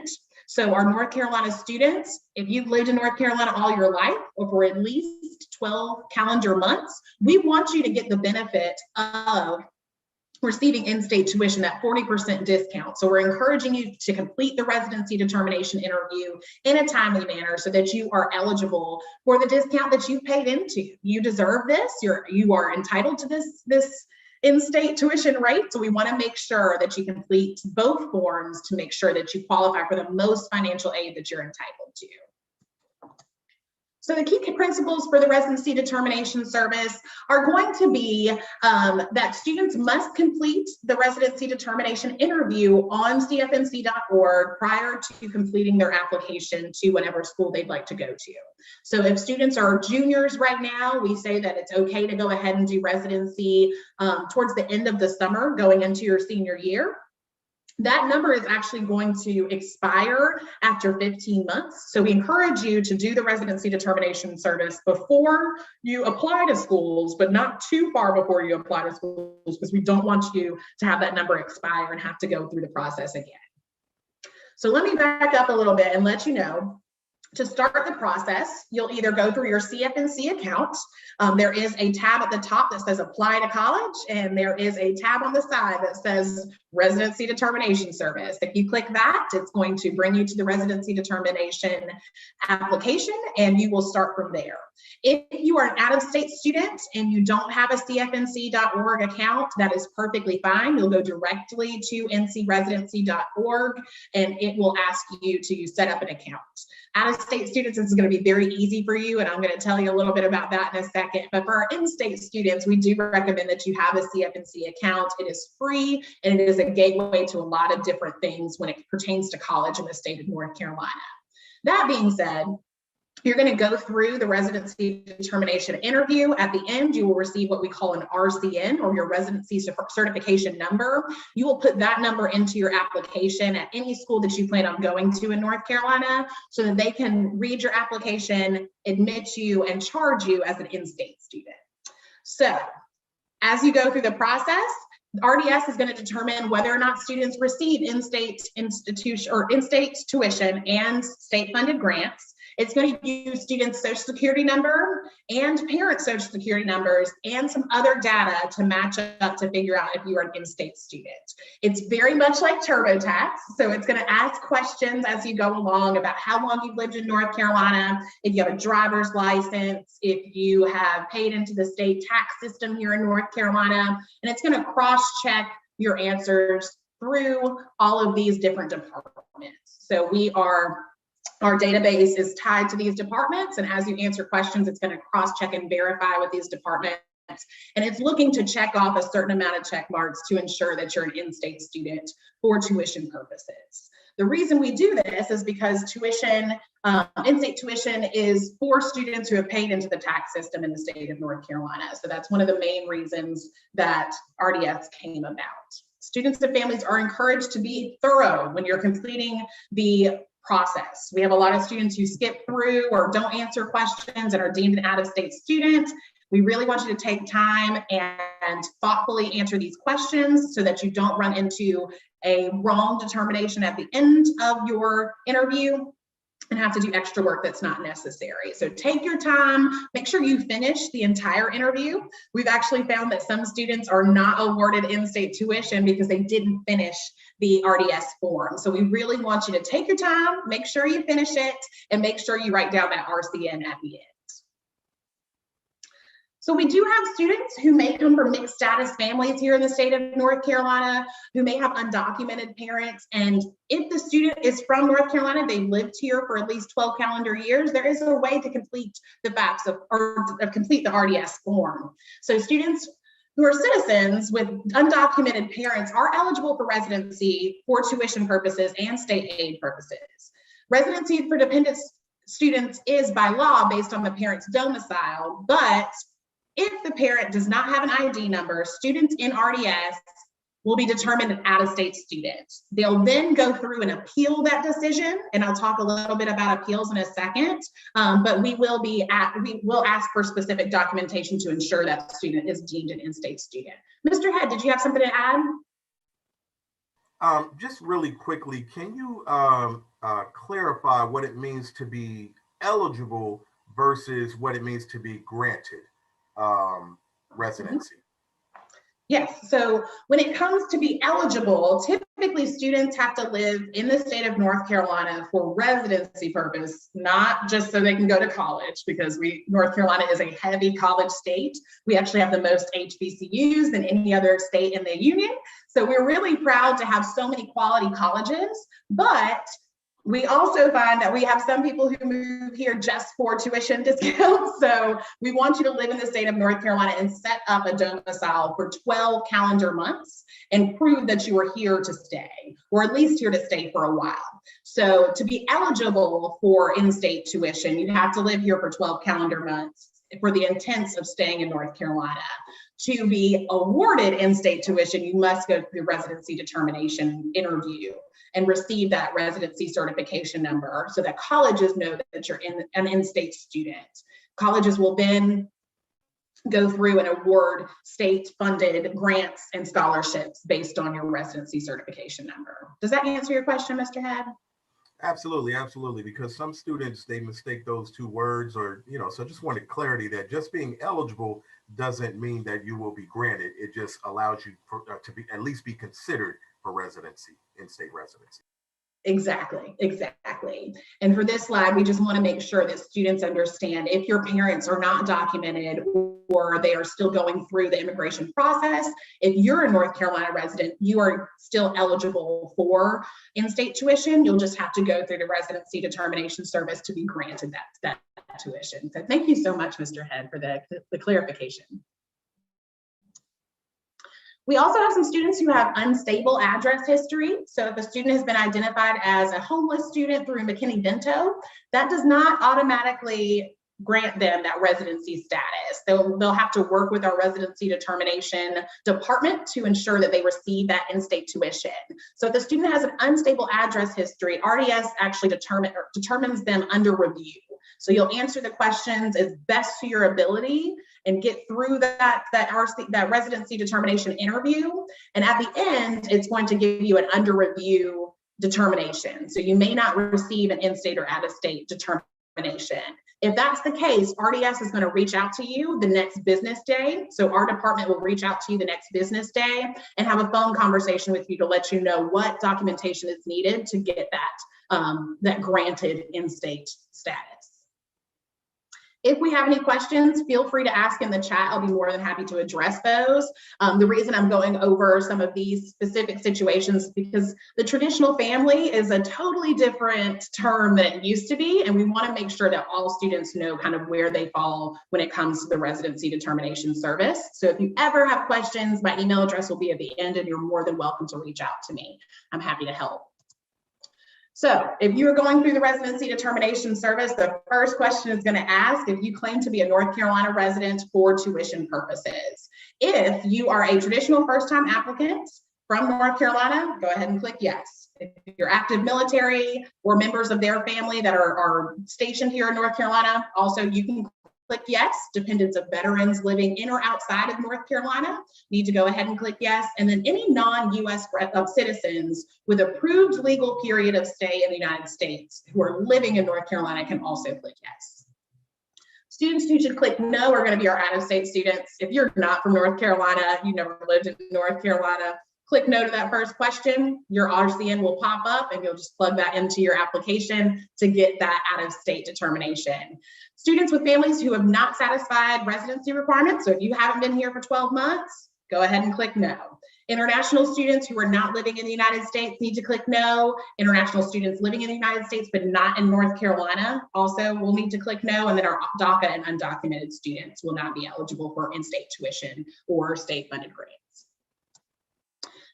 At the end of the residency determination interview, you should see this screen and your residency certification number will pop up. We want you to go ahead and write that down and keep it with you, because whether you are deemed an in-state or out-of-state student at all, that number is going to stay the same. So if you find that you're deemed an out-of-state student and that's a mistake, I'm going to tell you the process to go through, but your number is not going to change. So you need to keep that number with you.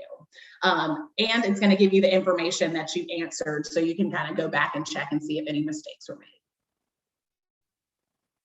So if you find that you need to correct any errors in the data that you submitted during the RDS interview, or if you've had a change in personal circumstances, you didn't submit the required documentation within the initial consideration timeline, or you're requested by the campus to complete a new determination, excuse me, you're going to go through the reconsideration process. And there's a whole page on the RDS information page that'll tell you how to go through that reconsideration process.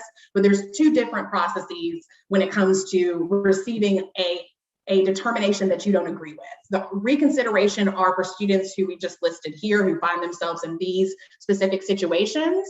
And then the appeal process is for students who provide their information and they feel that they are an in-state student and they did not receive the correct information. So if you feel that you've answered every question correctly and you were deemed an out-of-state student, you'll go through the appeal process. If you feel like you made mistakes and you need to correct them, you'll go through the reconsideration process. It gets confusing, again, contact me and I'll be more than happy to assist you. Mr. Head and the admissions office at Fayetteville State are extremely knowledgeable and we work closely together. So we are happy to help you through this process and get you where you need to go. There is no student that should receive a wrong determination and not get the help that they need. We're here with you every step of the way. So when you're doing the residency process, you're going to want to do it for community colleges to receive in-state tuition. You're going to want to do it at Fayetteville State and all of our UNC system schools to ensure, again, you receive that in-state tuition rate and you are receiving in-state grants. And then for our private institutions, you're going to want to do it to ensure that you're receiving that state-supported grant funding. This is my information at the very bottom. Again, my name is Brittany Privet, and I handle the 910 area code. Even if you're not from the 910 area code, because Fayetteville State is one of the colleges I serve, you are more than welcome to reach out to me with any questions that you may have. We do have a student helpline of people who solely work with residency determination, so you're welcome to call them as well, and they can answer your questions pretty quickly and get you where you need to go. So I'm going to open it up now for Mr. Head to add any clarification. And if anybody has any questions, feel free to let us know. Thank you, Ms. Privet. Wonderful, wonderful information. I just want to continue to emphasize how important this process is. This process is as important as your financial aid process because it determines how you will be charged, right? And if you are charged as an out-of-state student, there is typically in a normal climate, if you will, there's a 10-day window from the first day of class where you can challenge that decision or change that decision or correct that decision.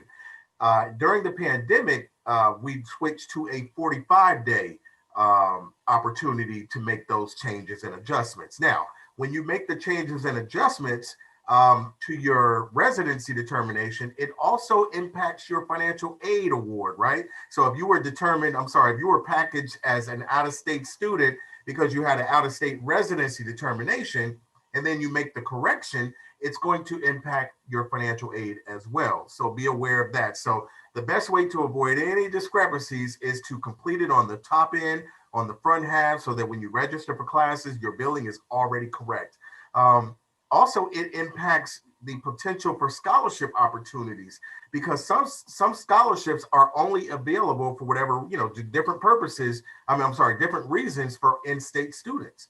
And so if you haven't been determined as an in-state student through RDS, you may not pull as eligible for those particular scholarships. So the earlier, the better. make sure that you've got it done. If you're not sure, check with your counselors, check with me, check with Ms. Privet. I put my contact information in the chat. You're welcome to connect with me directly. I've also shared in the chat the same information that Ms. Privet has shared, the 800 number. Customer service is great at RDS. They answer the phone very quickly. They're very helpful, and they want to help you through this process. So we want to help you avoid these pitfalls that we see every single semester with students.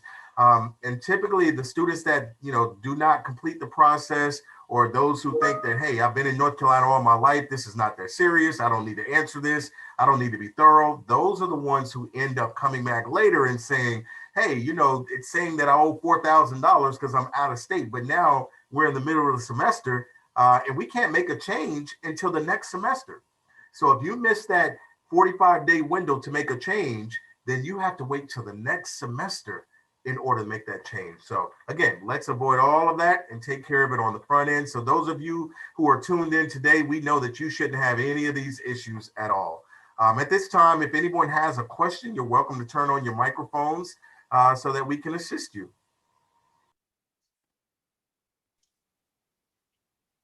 Doesn't appear we have any questions.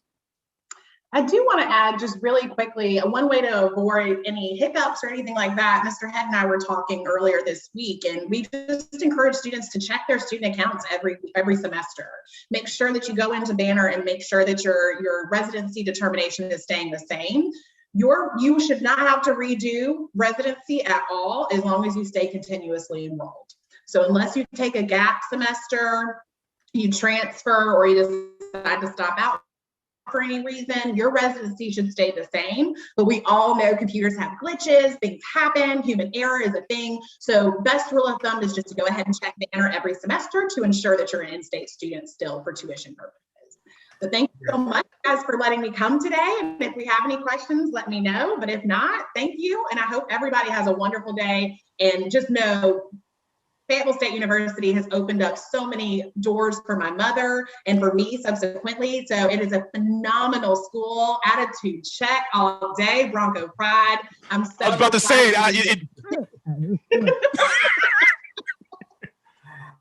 you can't say stuff like that and not allow me to expound. Bronco pride, by the way.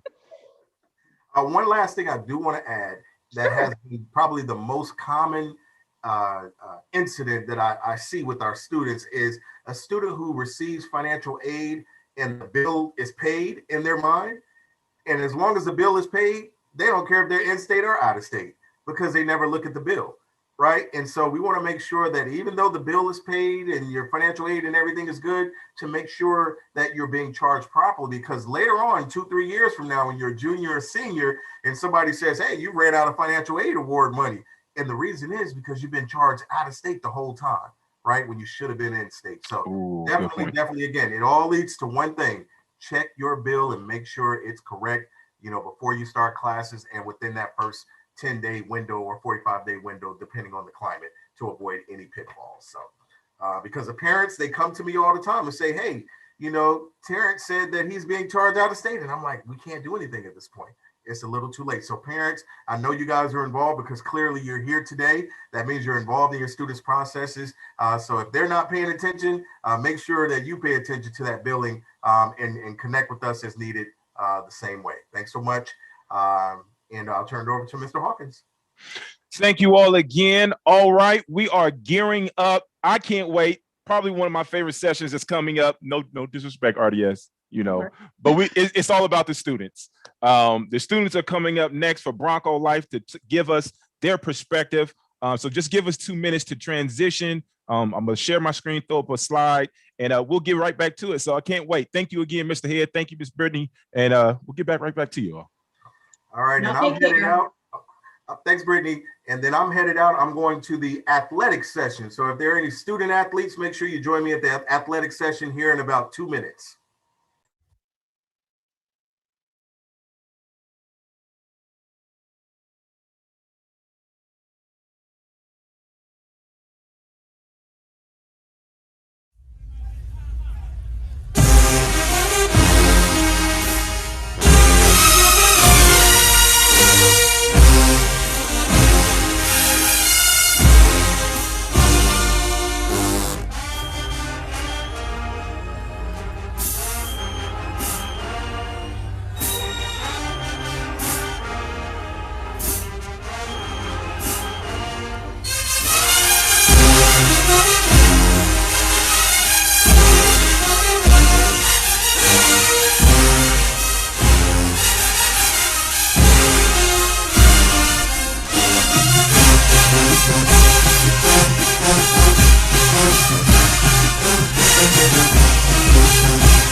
Ladies and gentlemen, boys and girls, cats and dogs from all over the nation, welcome to Fayetteville State University. Just real quick, everyone drop ones in the chat box to make sure that the sound is okay. Make sure you okay. I want to make sure, wait a minute. Yes, indeed. Let me see the ones come in. We just got to make sure everybody's out there. You know, we out here in these streets, these Fayetteville streets. Ladies and gentlemen, welcome to Bronco Life, where the students now have control. We're here to hear their perspectives. We're just little flies on the wall to hear the conversation that they come in. Now, before we turn it over to the students, I want to just go down the line. I can't call out your names because y'all switch around when your cameras come on and off.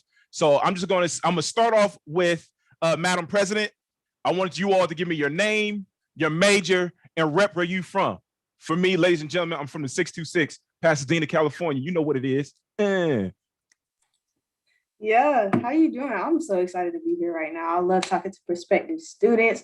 But as he said, I'm Sydney Harris. I'm currently a junior from the 26 Fayetteville, you know, 26, and you already know what's going on. What else? Oh, and I'm currently serving as the SGA president here at FSU, and I'm excited to talk to all of you all. Alexander. Hi, everyone. My name is Alexander Willey. I'm a senior psychology major here with a minor in Chinese culture or language and culture. I am also a RA here on campus, and I work with the University College Department as a work study. Michaela. Good afternoon, Broncos, future Broncos. My name is Michaela Banks. I am a sophomore in a social work major, and I represent the 910 from a smaller country town called Garton, North Carolina. Maya. Hi, everyone. My name is Maya Martin. I am a freshman English pre-law major, and I serve as freshman class president. And I'm from the best zip code in North Carolina, 704. Hey, Kat. Hey everyone, my name is Kat Crawford. I'm a junior majoring in psychology, minoring in Spanish, and I am from the best city in the world, the 410, Baltimore, Maryland. B-Mo. Ahmad. Good afternoon, everyone. I am Ahmad Moore. I am a junior communications major with a minor in pre-law. Super excited to be here with you all today. I'm currently serving as Mr. FSU, and I don't know about all this other talk about their city being the best, but me and Sydney, we both know the 26 is the best city out here. So just thought I'd throw that out there. Sean, what's going on? What's up, everybody? It's a great day to be a Bronco. I am Sean Mcneil, a current junior music education major here at the illustrious Fayetteville State University. I'm hailing from the Rosenthal building. I serve as the head of recruitment for the Marching Bronco Express, and I'm a member of Kappa Kappa Psi National Honorary Band Fraternity Incorporated. Y'all you see how you put that emphasis at the end? I love when y'all do that. All right, did I miss anyone? No? Good to go. All right, so we're just gonna get right to it. Maya, you have came to Fayetteville State. Recall back to your freshman year, coming in as a freshman. You're going into your residence hall. talk about the experience, the excitement, the anxiety, the questions that you had in terms of what it meant to have your own place to stay in our residence halls. And after you give your answer, I just kind of want Michaela and Kat to chime in terms of, or just, you know, what it means to be on your own, not having that supervision, but still being a student. So like I said before, I'm a freshman this year. So moving in was kind of a strange experience because it was not as traditional, but it was still fun and emotional. It's really fun to have your own space somewhat because you will have a roommate, but it's fun to have your own space. You get to determine how you live. You're no longer underneath your parents. So I really enjoyed that. Even things as simple as buying your own groceries or determining when you want to eat during the day. You just have your own schedule, which is really fun. I would just say for dorm living, you need to come up with what, like when you have a roommate, you and your roommate need to sit down, have a discussion about your do's and don'ts, your like set things that can't happen there, and just have an understanding between the two of you and just have fun, because this is the only time in your life you'll have this experience. And if you stay in Hackley, do not stay in room A. Stay in the big room.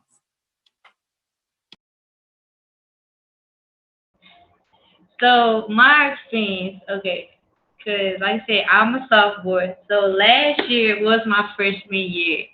And I would say freshman year, it's been the best so far, okay? I don't think anybody can beat freshman year. Freshman and senior year, I say those are your best 2 years of your college life.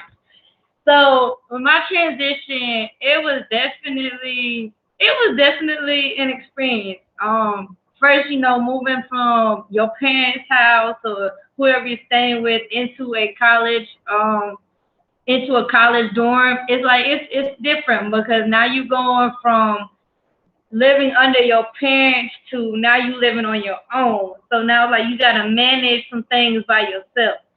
And I know they tell us a lot in high school, listen, when you go to college, if you go to college, you know, you ain't gonna have mom and daddy wake you up. Listen, that is a fact, okay? You better make sure you have that alarm clock, or you better make sure you have them alarms set on that phone, because let me tell you, some of these professors do not play. But the transition was definitely an experience because you gotta make the best of it, okay? Whether you make it fun, whether you don't make it fun, that's up to you. But I would say definitely make it fun, because that's going to set your whole standard through your whole college career, okay?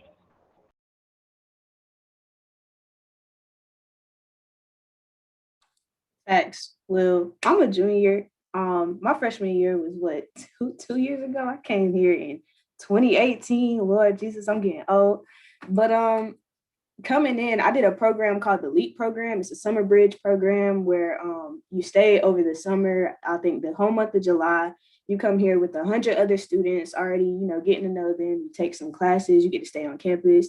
But that's what kind of gave me my leeway into coming in freshman year. It really developed my leadership. It gave me a taste of what college was already going to be like.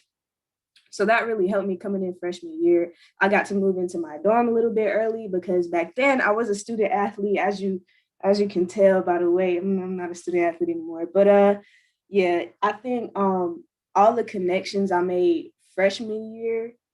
One thing I will tell you guys is that people grow apart in college. So all the new friends that I made freshman year, high school, graduating, I was like, yeah, girl, we're going to keep in contact. We're going to do this, we're going to do that. And then I came to college and everybody was in different cities, my friends with the other colleges. And it was just like, I don't even talk to these people anymore. But I did make a lot of new connections here.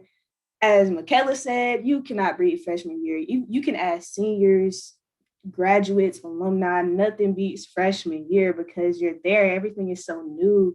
The excitement and the energy is just up there. You're staying on campus. You don't have your parents around. That's your first taste of freedom right there. So yeah, nothing really beats freshman year from homecoming, rodeo week. We'll get into that later, but you know, yeah, nothing really beats freshman year for me. Kat.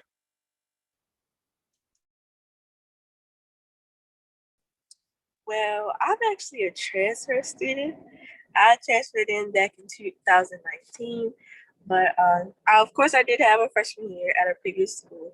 But I will say for all transfer students out there, you can still have your first year experience at Fayetteville State. I guess you could say I felt like a freshman coming into Fayetteville State. With me personally, you know, like Sydney said, I made new friends that I had from a previous school, even from high school. I say, yeah, girl, we'll stay in contact. I don't even really talk to them that much. You know, life happens though. It's not, you know, I'm not saying it's bad or good or anything, but life happens. And honestly, like, I have made a lot of friends here. I'm part of an organization called LEAD now. It stands for Learning, Excelling, Accepting, and Dreaming. And I have a whole bunch of new friends. So definitely, even if you guys are transfer students, you can still have that same experience. Very dope. Alexander and Ahmad, what does it mean to be a part of an HBCU? And let me kind of make it more specific. What do you expect to add to the history and the traditions of participating in such a college? Alexander, I want you to elaborate your RA position and how you got there in conjunction with that answer. And Ahmad, can you, on the back end of my question, elaborate your experience as an e-gaming master, NBA 2K in the building? Go ahead, it's on you all. Well, I guess I'll go first. So unlike a lot of people here on their first year, second year, third year, this is my 6th year at the university. So I've been here a long old time because I went to, one interesting thing about Fayetteville State campus is we have 2 early colleges on campus. I was fortunate enough to go to one of them. So I've been here a long time. So I had a freshman year on campus, another one technically my junior year, and then another one when I'm actually here as an official student. So I've been through many transitional periods, but I mean, Fayetteville State is probably one of the best places to be to help you within these transitions between resources and student leaders. You just meet so many great people that are really willing to help you. And that's the great draw about going to an HBCU. I can be frank, I had multiple offers, but regardless of whoever, I had my mindset since being a freshman, staying at Fayetteville State. You know, it didn't matter what university. I knew that as soon as I walked in my freshman year in high school here at Fayetteville State, this was the place for me because we have the small class sizes. We have open door policy at the university.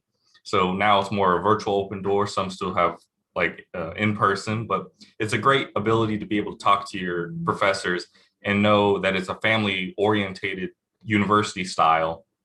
And you don't have to worry about being a number because you're in a class of 300, but being a name and being a person, being an individual in a class of maybe 20, 30. And that's a great benefit because you know your professors know you, so they know what is going on. And it's just an amazing thing. And then you have so many more opportunities because since they know you, they'd be like, hey, you're good at this, you should try doing this. RD Bava was always on my back is when I came in into the Rennie last year about helping her. So I ended up becoming a resident assistant, probably one of the best experiences I've ever had. So, you know, when you decide to come to Fayetteville State, there are faculty here that are going to help push you into where your best abilities are. And even if you once never thought you would be a resident assistant helping students, maybe one day you end up being a resident assistant helping students. Wow, Alex, thanks for stealing my answer. You covered a lot of ground. I can say, you know, a lot of people say this, but I think I realized with FSU, they chose me rather than me choosing them. When I first came here, it was almost like it was like a very family oriented university. People were, you know, very nice to me. People were very kind to me. And you can ask Sydney, like when I came here, I was a very antisocial person. I didn't want to talk to nobody. And when I came in, you know, they helped bring me out of that shell and, you know, help me get more comfortable talking to people. And, you know, I'm in the position that I am in right now. And so I guess for me, because I actually am from Fayetteville, it was a tad bit different. Like I've always wanted to see Fayetteville like go out and do great things and their names be mentioned amongst all these other cities and different things like that. So I kind of take that kind of stuff personal, which is the reason why, you know, I wanted to do esports. And the reason why I just want to win so much because like I want to go out there and say like, hey, like Fayetteville State, we're out here like come on, bring in all the new esports gamers. Like, that's the reason why I want to win. Right now we're 8-0, not to brag on myself or anything, but we 8-0. So, you know, I just thought I'd throw it out there. FSU all day, to the day I die. Appreciate you, brother. Sean, you're part of what is considered maybe the most important aspects of HBCU culture as it pertains to the band. Can you speak more about that experience? What is the band experience? What is the band culture? And in your opinion, how do you contribute to HBCU life or student life in general? Well, I'm glad you asked. Everybody knows that the band is the front face of the university, or what I call the front face of the university, because most of the time that's what you see in a lot of commercials, in a lot of flyers or stuff on social media. So as it pertains, and as I said earlier, I do serve as head of recruitment, and we recruit students from all over the place. So I've had a chance to speak with students not only on the East Coast, but the Midwest and the West Coast. So it's interesting because, you know, we not only offer scholarships, but we have students that already have academic scholarships that they just want to come and be a part of the program. So, and just to be a part of a program on campus that's going to help you, bring you out of your shell, just like Ahmad said. I'm pretty sure if you would ask everybody on this panel, they would say some type of family-oriented environment that they have experienced thus far, and the band is no different. When I came in freshman year, of course, I had been in leadership positions prior in my high school program, such as I was a drum major and student leader. So that was no different, and I knew what I wanted when I graduated high school. So when I came, it just transferred over. So I became head of recruitment my freshman year here at Fayetteville State. And also I became a student leader and student conductor my sophomore year. So that all transferred over. So just being a part of a growing legacy, I can put this out there because this just happened this week. The new uniforms have been ordered and they should be shipped in August. So for those that want, that are going to be a part of our season next year, you probably hear some band members because you're getting ready to perform in the background. But for those who are coming to be a part of the band this coming up season, you'll be marching in a brand new uniform, and that's something to be proud of. And I'm proud to be a part of that legacy.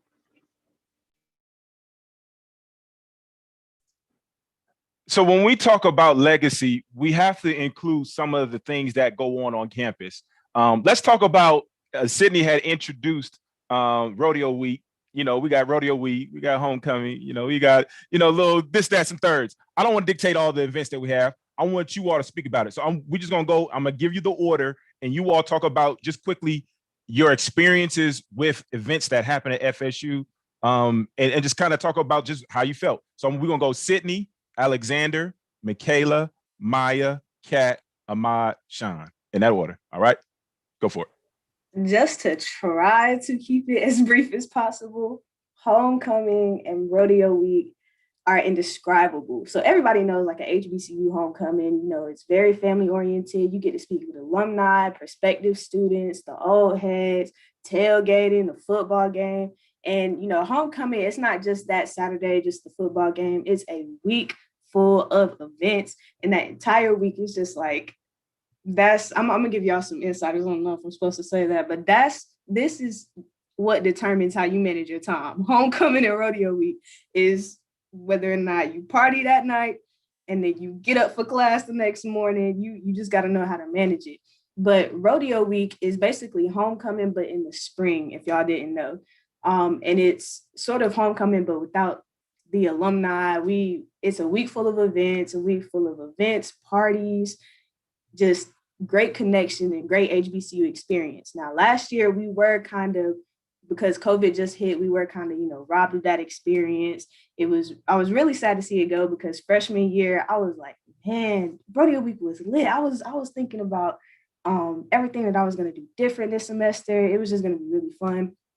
But unfortunately, COVID hit. But this semester, we're bringing Rodeo Week back. I don't know if I'm supposed to say it yet because we haven't officially said it in front of the student body, but it's going to be face-to-face. We're looking forward to a week full of face-to-face events for Rodeo Week, of course, within the CDC guidelines, but Rodeo Week, homecoming, unmatchable experience. I can add on to that. Yeah, homecoming, I've seen 6 years of it, or 5 years, excluding last year. And it's always amazing to see the community and Fayetteville as a whole, as well as alumni and everyone come and show up. It's like a 2-hour parade. You see the Bronco Express playing, you have the local high schools, you have high schools that aren't local come and march. And you just get to see so many different figures. It's an amazing experience. Same thing with rodeo week and any other events during campus. In normal times and even now in a virtual setting, there's always something to attend or something to see on campus, especially in the springtime. You always smell food, you always hear music, and you always see dancing. And it's always a great experience because, you walk in from class, and even if you had hit another class, you're going to see and have a smile before that class because you see alumni or sororities, fraternities, anything like that dancing.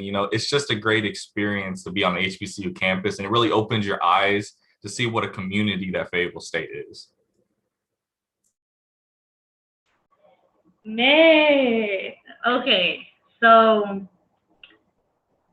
homecoming. Well, first I want to talk about welcome week, okay? Because welcome week is what brought me out, okay?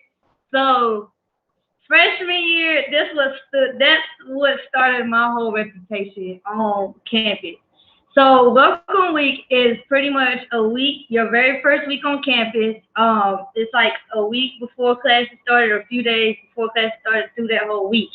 And it's pretty much where the orientation leaders which I was honored to have Sydney as my orientation leader. But it's a week where all the orientation leaders, all the organizations, all of the fraternities and sororities come together, and they get some events and stuff together to where they'll show you what Bronco Pride is. They'll teach you what Bronco Pride is. It's everything about bringing the Bronco out of the freshmen. And not only that, you also get an induction ceremony, get your little induction pin with your class year on it, and everything. But welcome week is what brought me out. Okay, after welcome week, everybody was like, "Michaela, was that you? Was that you?" Like, yes, that was me. But and that's what stood my whole standard. And then we had homecoming. Man, homecoming last year, freshman year.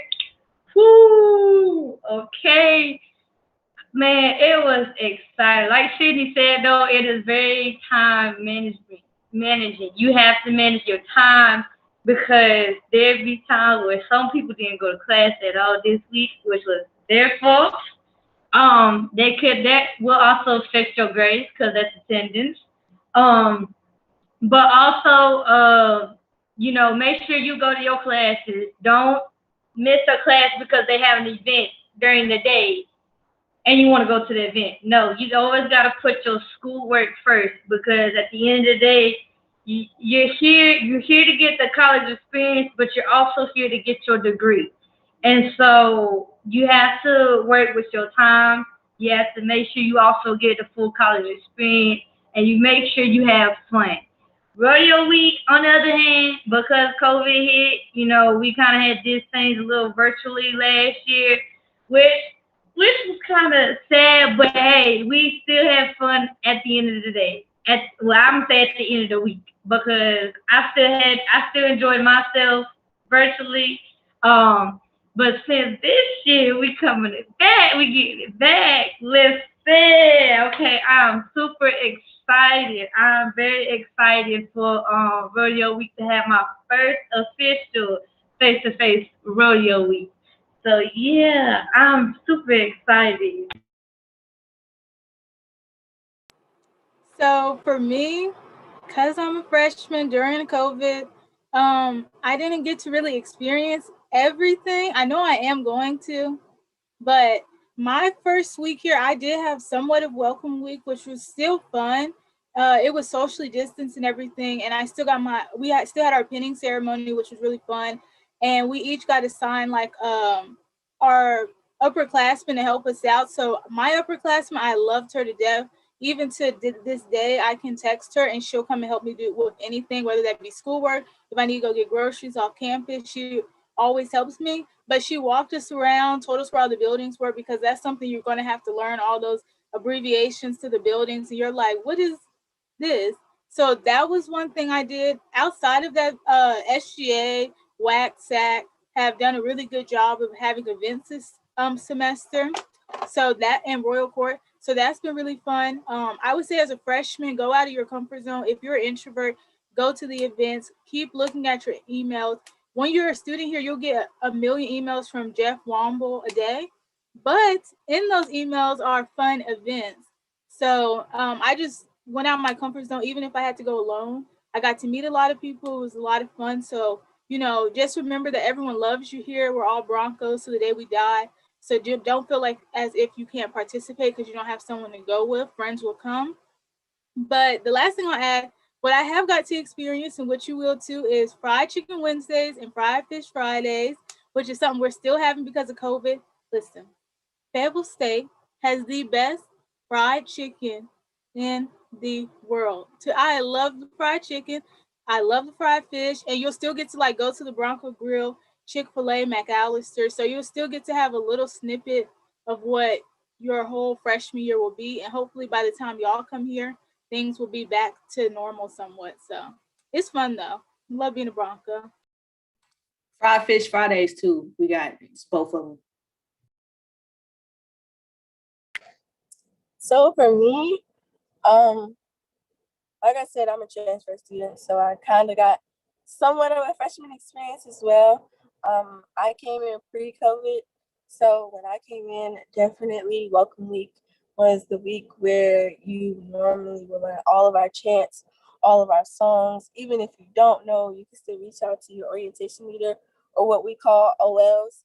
I'm still very close with my OL, even though he graduated, Isaiah Dawson.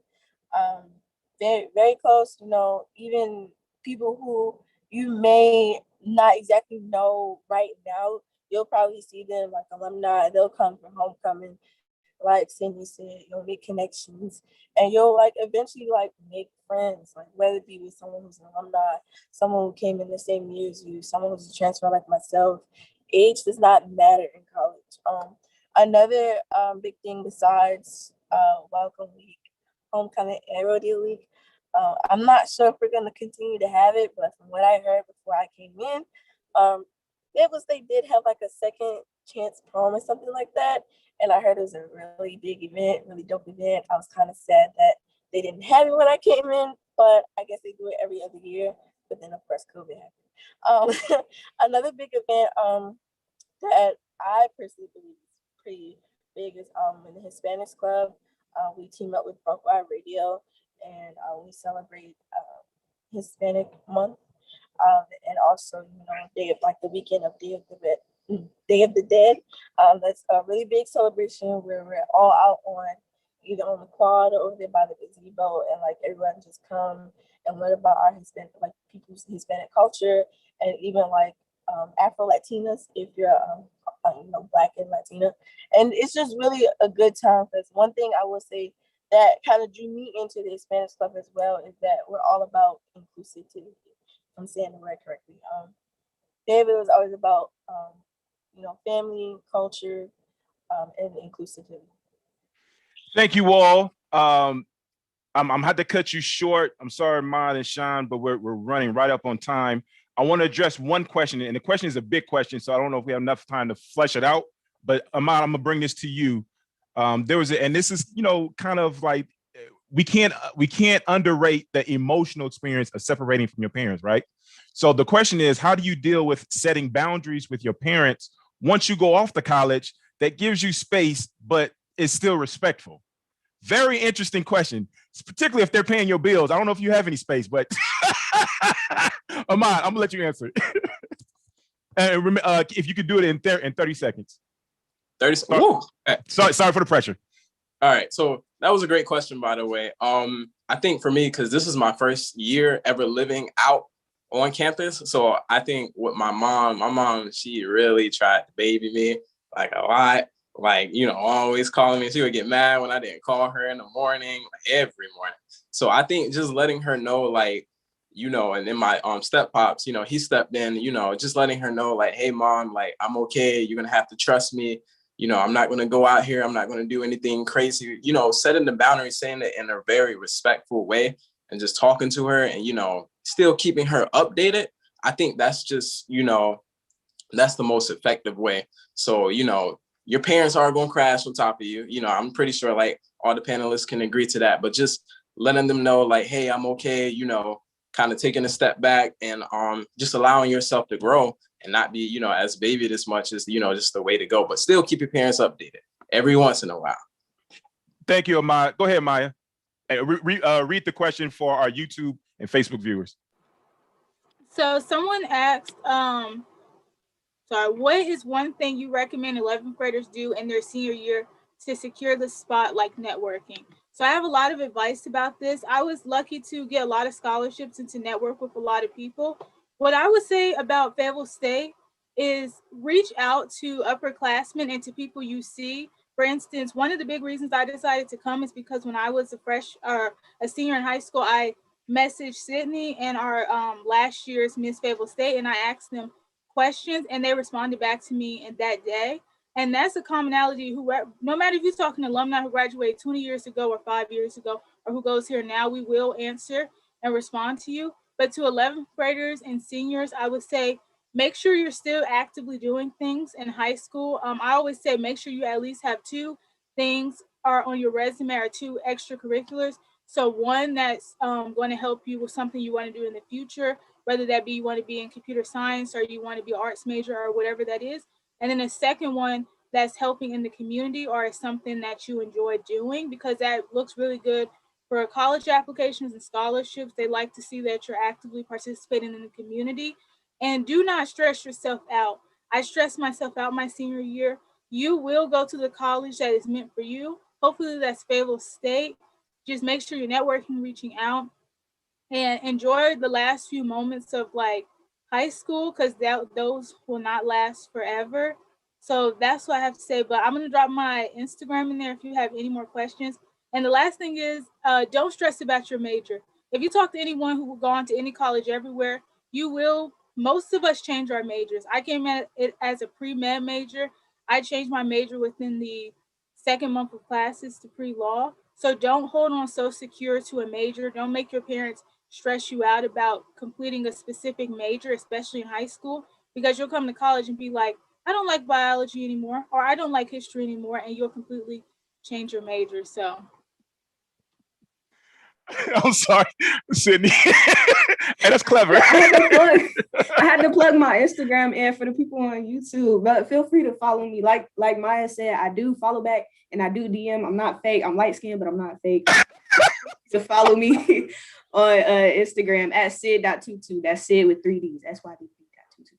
You all have been dope. Sean had to take off because he's in the band. He's setting up to perform for our drive-through virtual tour that's getting ready to happen within 30 minutes.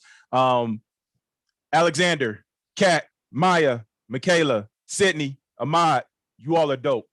Appreciate you. You all are great representations of Bronco spirit and Fayetteville State University. Thank you all. All right. And then, of course, everybody's dropping their IGs in the chat.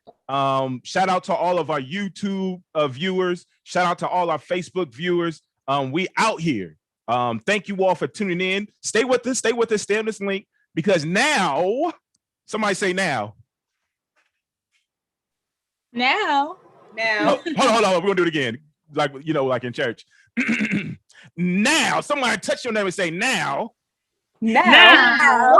We are going into our virtual tour led by me. We're going to go through the campus, highlight some programs, and just kind of look at Fayetteville State from a different angle. By the way, Sydney, you're in this virtual tour also. You just all over the place.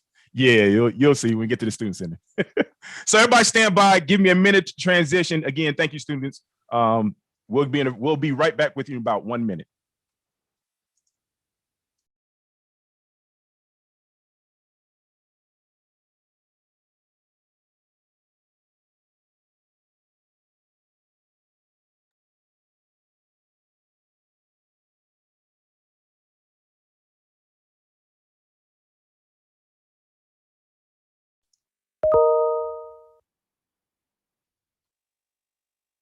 Attitude check. Bronco Pride. In 1867, 2 years past the Emancipation Proclamation, newly enslaved people who were free were now looking for opportunities to become enriched as well as educated. 7 black men came together and put in $136 and bought 2 plots of land right here in Fayetteville.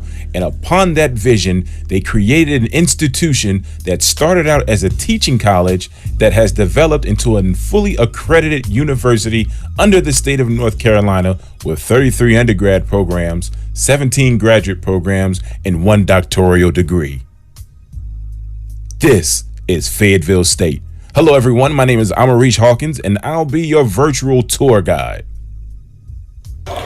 My name is William Carr. I'm a 1977 graduate of Fayetteville State University. I graduated with a degree of biology, and with the preparation that Fayetteville State gave me in 1977, I went on to Mcneil Medical College and got my DES degree. The Science Plaza is a whole vibe. Where else would you go to get your favorite lattes, teas, or coffee? But it's our own Java City Eco Grounds. It's our version of Starbucks. Also at the Science Plaza, there are 3 other science buildings that encapsulates an electron microbe, a planetarium, and a live model of a North Carolina reef where you can interact with animals typical of North Carolina environments. Shuffling back and forth to class, you will see students who are forensic science majors, mathematics majors, physics, and computer science with chemistry majors. Some students even participate in our 3+2 engineering program that allows a student to receive 2 undergraduate degrees in 5 years.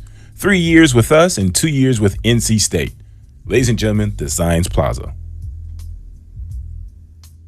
The Southeastern North Carolina Nursing Education and Research Center, aka the Nursing Building. Speaking of research, welcome to the building that hosts one of our top programs at FSU via nursing. Our nursing program has consistently been ranked as a top national program, whereas we are ranked number 2 in the Eastern region and among the best NC system schools as told by nursesjournal.org. This is not a random ranking. The way they ranked 1,189 nursing programs is by selecting 20 metrics and then simplifying it by making it into 5 categories: quality, affordability, convenience, satisfaction, and value. In 2018, 100% of our nursing students passed the NCLEX exam, and it's an attribution to the staff that continues to push for excellence. The Charles Chestnut Library. This library was named after an African-American author, essayist, political activist, and lawyer, best known for his novels that explored the complex issues of racial and social identity in the post-Civil War South.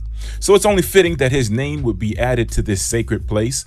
This is home to all of our young scholars poring over volumes of information in order to prepare themselves to change the world.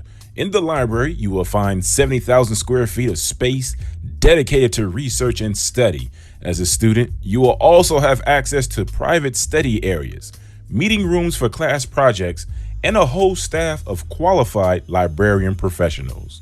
Charles Chestnut Library. The G.L. Butler Building was named after a prominent dentist and chairman of the Board of Trustees here at FSU.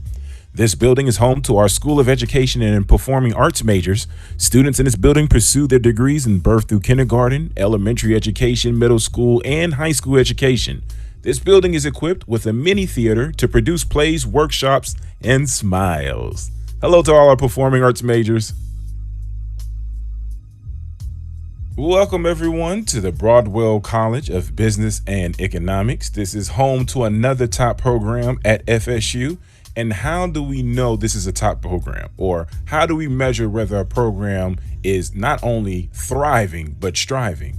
Well, this particular program is accredited by the AACSB, or the Association to Advance Collegiate Schools of Business. It's recognized by U.S. News World Report, the Princeton Review. You all get the picture. A lot of accreditations or a lot of validations. Pictured is our day trading room where students learn the art of trade in real time. The Broadwell College of Business and Economics. Welcome everyone to the Loretta Taylor Building. This building is home to our Air Force ROTC and our criminal justice majors. Speaking of Air Force ROTC, one should inquire about their program that will pay for your education in return to allow you to become a commissioned officer. Fun fact, Loretta Taylor was a Hall of Fame coach for our university, and she was a former instructor. In regards to the ROTC, it also applies on the Army side, which we'll visit one of their buildings just in a little bit. This is the Taylor Science Building, or the Taylor Social Science Annex. This building was named in honor of Robert R. Taylor, the first Black graduate of MIT. Taylor was also a member of Booker T. Washington's Tuskegee Cabinet. It's a lot of history here. It is in this building where you will visit certain majors. You can go see our history majors, even our English department. Maybe you want to look into our psychology, criminal justice. All these things are encapsulated within this building and building surrounding. So if you have an interest in them, go ahead and contact them.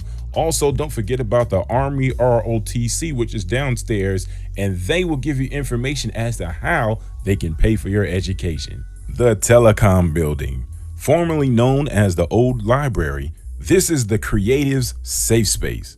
As a communications major, it is here where one will receive an opportunity to learn how to be an on-air personality. You'll also learn how to work the media boards and use our state-of-the-art cameras in our state-of-the-art television studio and practice your state-of-the-art photography. Hey, did I mention everything is state-of-the-art? Speaking of photography, welcome to the Rosenthal Building. Home to our illustrious band. In this building, you will hear the sweet chords of harmony as our musicians practice in the soundproof room, following the majestic voices of our university choir, practicing and readying themselves to take a trip across the state to represent our school. Let's not forget our own art studio that students contribute by creating works of art and expression, which is available to the public upon the days that it's open. Let's take a look at our residence halls. Our residence halls are a student's home away from home. Our residence halls are a mix of suite and hall styles. Located near the top of campus, students are a few steps away from the School of Business and Economics building and the Butler building. The residence hall includes spacious rooms with carpet, a full-size bed per resident, and a large 5x4 window per room for a marvelous view of our campus. An example of one of our premier residence halls on Fayetteville State's campus is the Hackley Honors Hall. This hall was established in 1998 and named in honor of Fayetteville State University's former chancellor, Dr. Lloyd Vic Hackley. It's located in the middle of campus. It's a suite-style co-ed residence hall that is home to the international education and the global scholar communities. Now, these rooms, they include the twin-size beds and mattress, desk, chairs, a closet, and a dresser for your wardrobe. Welcome everyone to the Capo Arena. This is the best gym and or the facilities in the CIAA.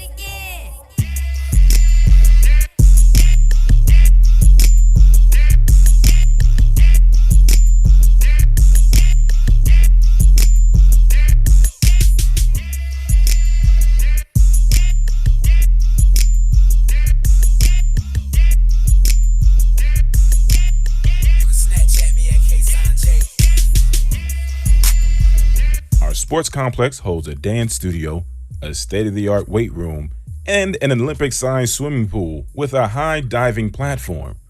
Recently, our sports teams have been successful in a problem to the rest of the league by adding championships upon championships to our women's basketball, our women's volleyball, track and field, bowling, and cross country. All have won championships. Our men's basketball team is of championship caliber, and our football team has been to the championship game 3 years in a row. Wait a minute, I feel a dad joke coming on. What do sprinters eat before a race? Nothing. They fast. KFO Arena, ladies and gentlemen. Welcome everyone to the Lilly Building, one of the more unique buildings that we have here on campus. This building serves a dual purpose. On the front side of the Lilly Building, you'll take care of all things financial aid. You can visit the lab center where you can fill out your FAFSA or any other paperwork that you have to get done, or you can go upstairs and pay any parking tickets or fees that you have in the cashier's office. Once you take care of that, just go on to the back side of the Lilly Building and you can visit the small gym open to all students. We hold intramural tournaments every year in case you don't want to play for the university, and you have the opportunity to play other universities through our intramural side. This is the Lilly Building. The Rudolph Jones Student Center. Named after the 6th president of the university, this building is considered the hub of student life at FSU. Here you will find students enjoying a sandwich from Chick-fil-A, and don't forget the lemonade, please. This is also where you'll come together and celebrate special events at FSU, such as Rodeo Week, the infamous stroll-offs by members of the Greek fraternities and sororities, and let's not forget homecoming. Attitude check.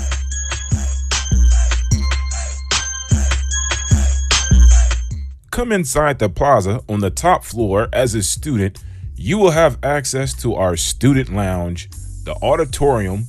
This is where you'll have your freshman orientation, and of course, the multi-purpose room. Downstairs on the lower level of the student center, you will have entrance to our game room, having access to multiple gaming systems. What a great place to practice on your Xbox, PlayStation, or any other gaming console, particularly for our future e-gaming majors. You can also play foosball or shoot some pool. We also have a movie theater that seats 100 students, which allows us to debut your newest shows on your favorite streaming site, or you can just Netflix and chill. The main dining hall, equipped with 7 food stations that has a rotating menu built to fit any and all of your nutritional needs, including chicken fried Wednesdays, fried fish Fridays. Did someone ask for a fresh omelet? No problem. Hamburger and fries? You got it. But my personal favorite is the all-you-can-eat cereal bar. Uh-oh, I feel a dad joke coming on. Hey, what do you call mac and cheese that gets all in your face? Too close for comfort food. Lastly, the Student Center is home to our Student Government Association, Student Activities Council, our career services, who are there to help you build your resume and secure the job. Oh, and don't forget our Bronco Spirit Shop, filled with the latest must-have apparel to be a Bronco.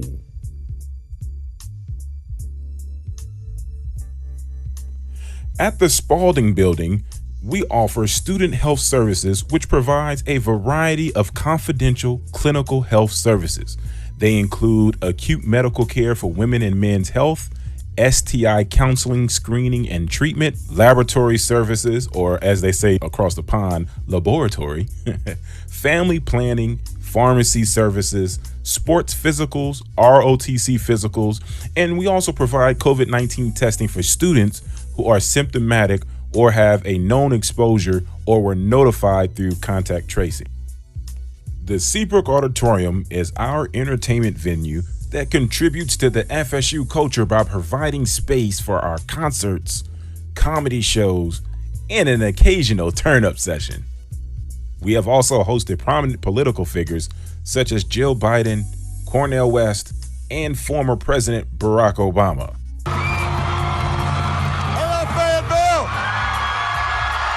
Thank you for participating in this virtual tour. Please allow me to leave a closing word given to us by a former guest, acclaimed author and actor, Mr. Hill Harper. And take risk. I will win at my life. And in so doing, give others permission to do the same. God bless you, Fayetteville. Ladies and gentlemen, I hope you enjoyed the virtual tour. We tried to give you the quickest rundown without, you've been here with us since 11 a.m. We tried to not stretch your patience too much, but we wanted to give you at least an authentic look of our culture and what we have to offer. So here's our call to action. If you haven't already, please fill out an application today. We are waiving all fees in terms of the application. You still got to pay for school. We're waiving application fee. So that's done.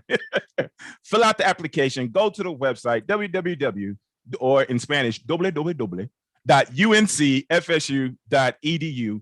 Click the tab, Becoming a Student on the right-hand side. You'll see how to apply to Fayetteville State. If you have more questions, if you have anything, if you want to know anything about our programs, all you have to do is request an appointment with myself, with another counselor, Miss Brooke, or with our freshman counselors, Mr. Jalen or Mr. Ryan. We're all here to service you. That is our whole job and whole opportunity. I hope you've enjoyed the spring open house so far. Now we're getting ready for our drive-through tour as we transition that way. For those that are not able to attend the drive-through, have not registered for the drive-through tour, no worries. You can give me a call at 910-624-1601. You can even send a text and say, hey, Mr. Hawkins, I was interested in Fayetteville State. Maybe I couldn't find the application link. Maybe I can't find the website, but you can help me. And I'm gonna say in response, yes, I can. Yes, I can. That was a Nutty Professor reference. All right, ladies and gentlemen, and don't forget, and I almost forgot, 20% is being off all materials at the bookstore. So if you visit the campus today, you can buy whatever you want to buy at the bookstore, and they're saying thank you and giving you 20% off. So thank you to the bookstore for providing that for us. Come on campus, get some of that paraphernalia. This is a fact. I'm going today to get something for my daughter because she wanted the windbreaker so she can start wearing mines around the house because we just full of that. So proud to be a Bronco. Now, if you have any questions concerning fee waivers after today, leave them in the chat or again, get in contact with us. We want to say thank you to all the people that are watching on YouTube and on Facebook. Make sure you drop your emails or your contact information so that we can get in contact with you if you have more questions. Did I cover everything? Are we good? I'm checking my chat. No one has any questions? All right, so before we get out of here, I just want to say a few quick thank yous. Of course, we want to say thank you to all of our panelists, all of our guests, Chancellor Alice and Doc Brown, who led us off with some jewels. And of course, my supervisor, Ms. Bowles.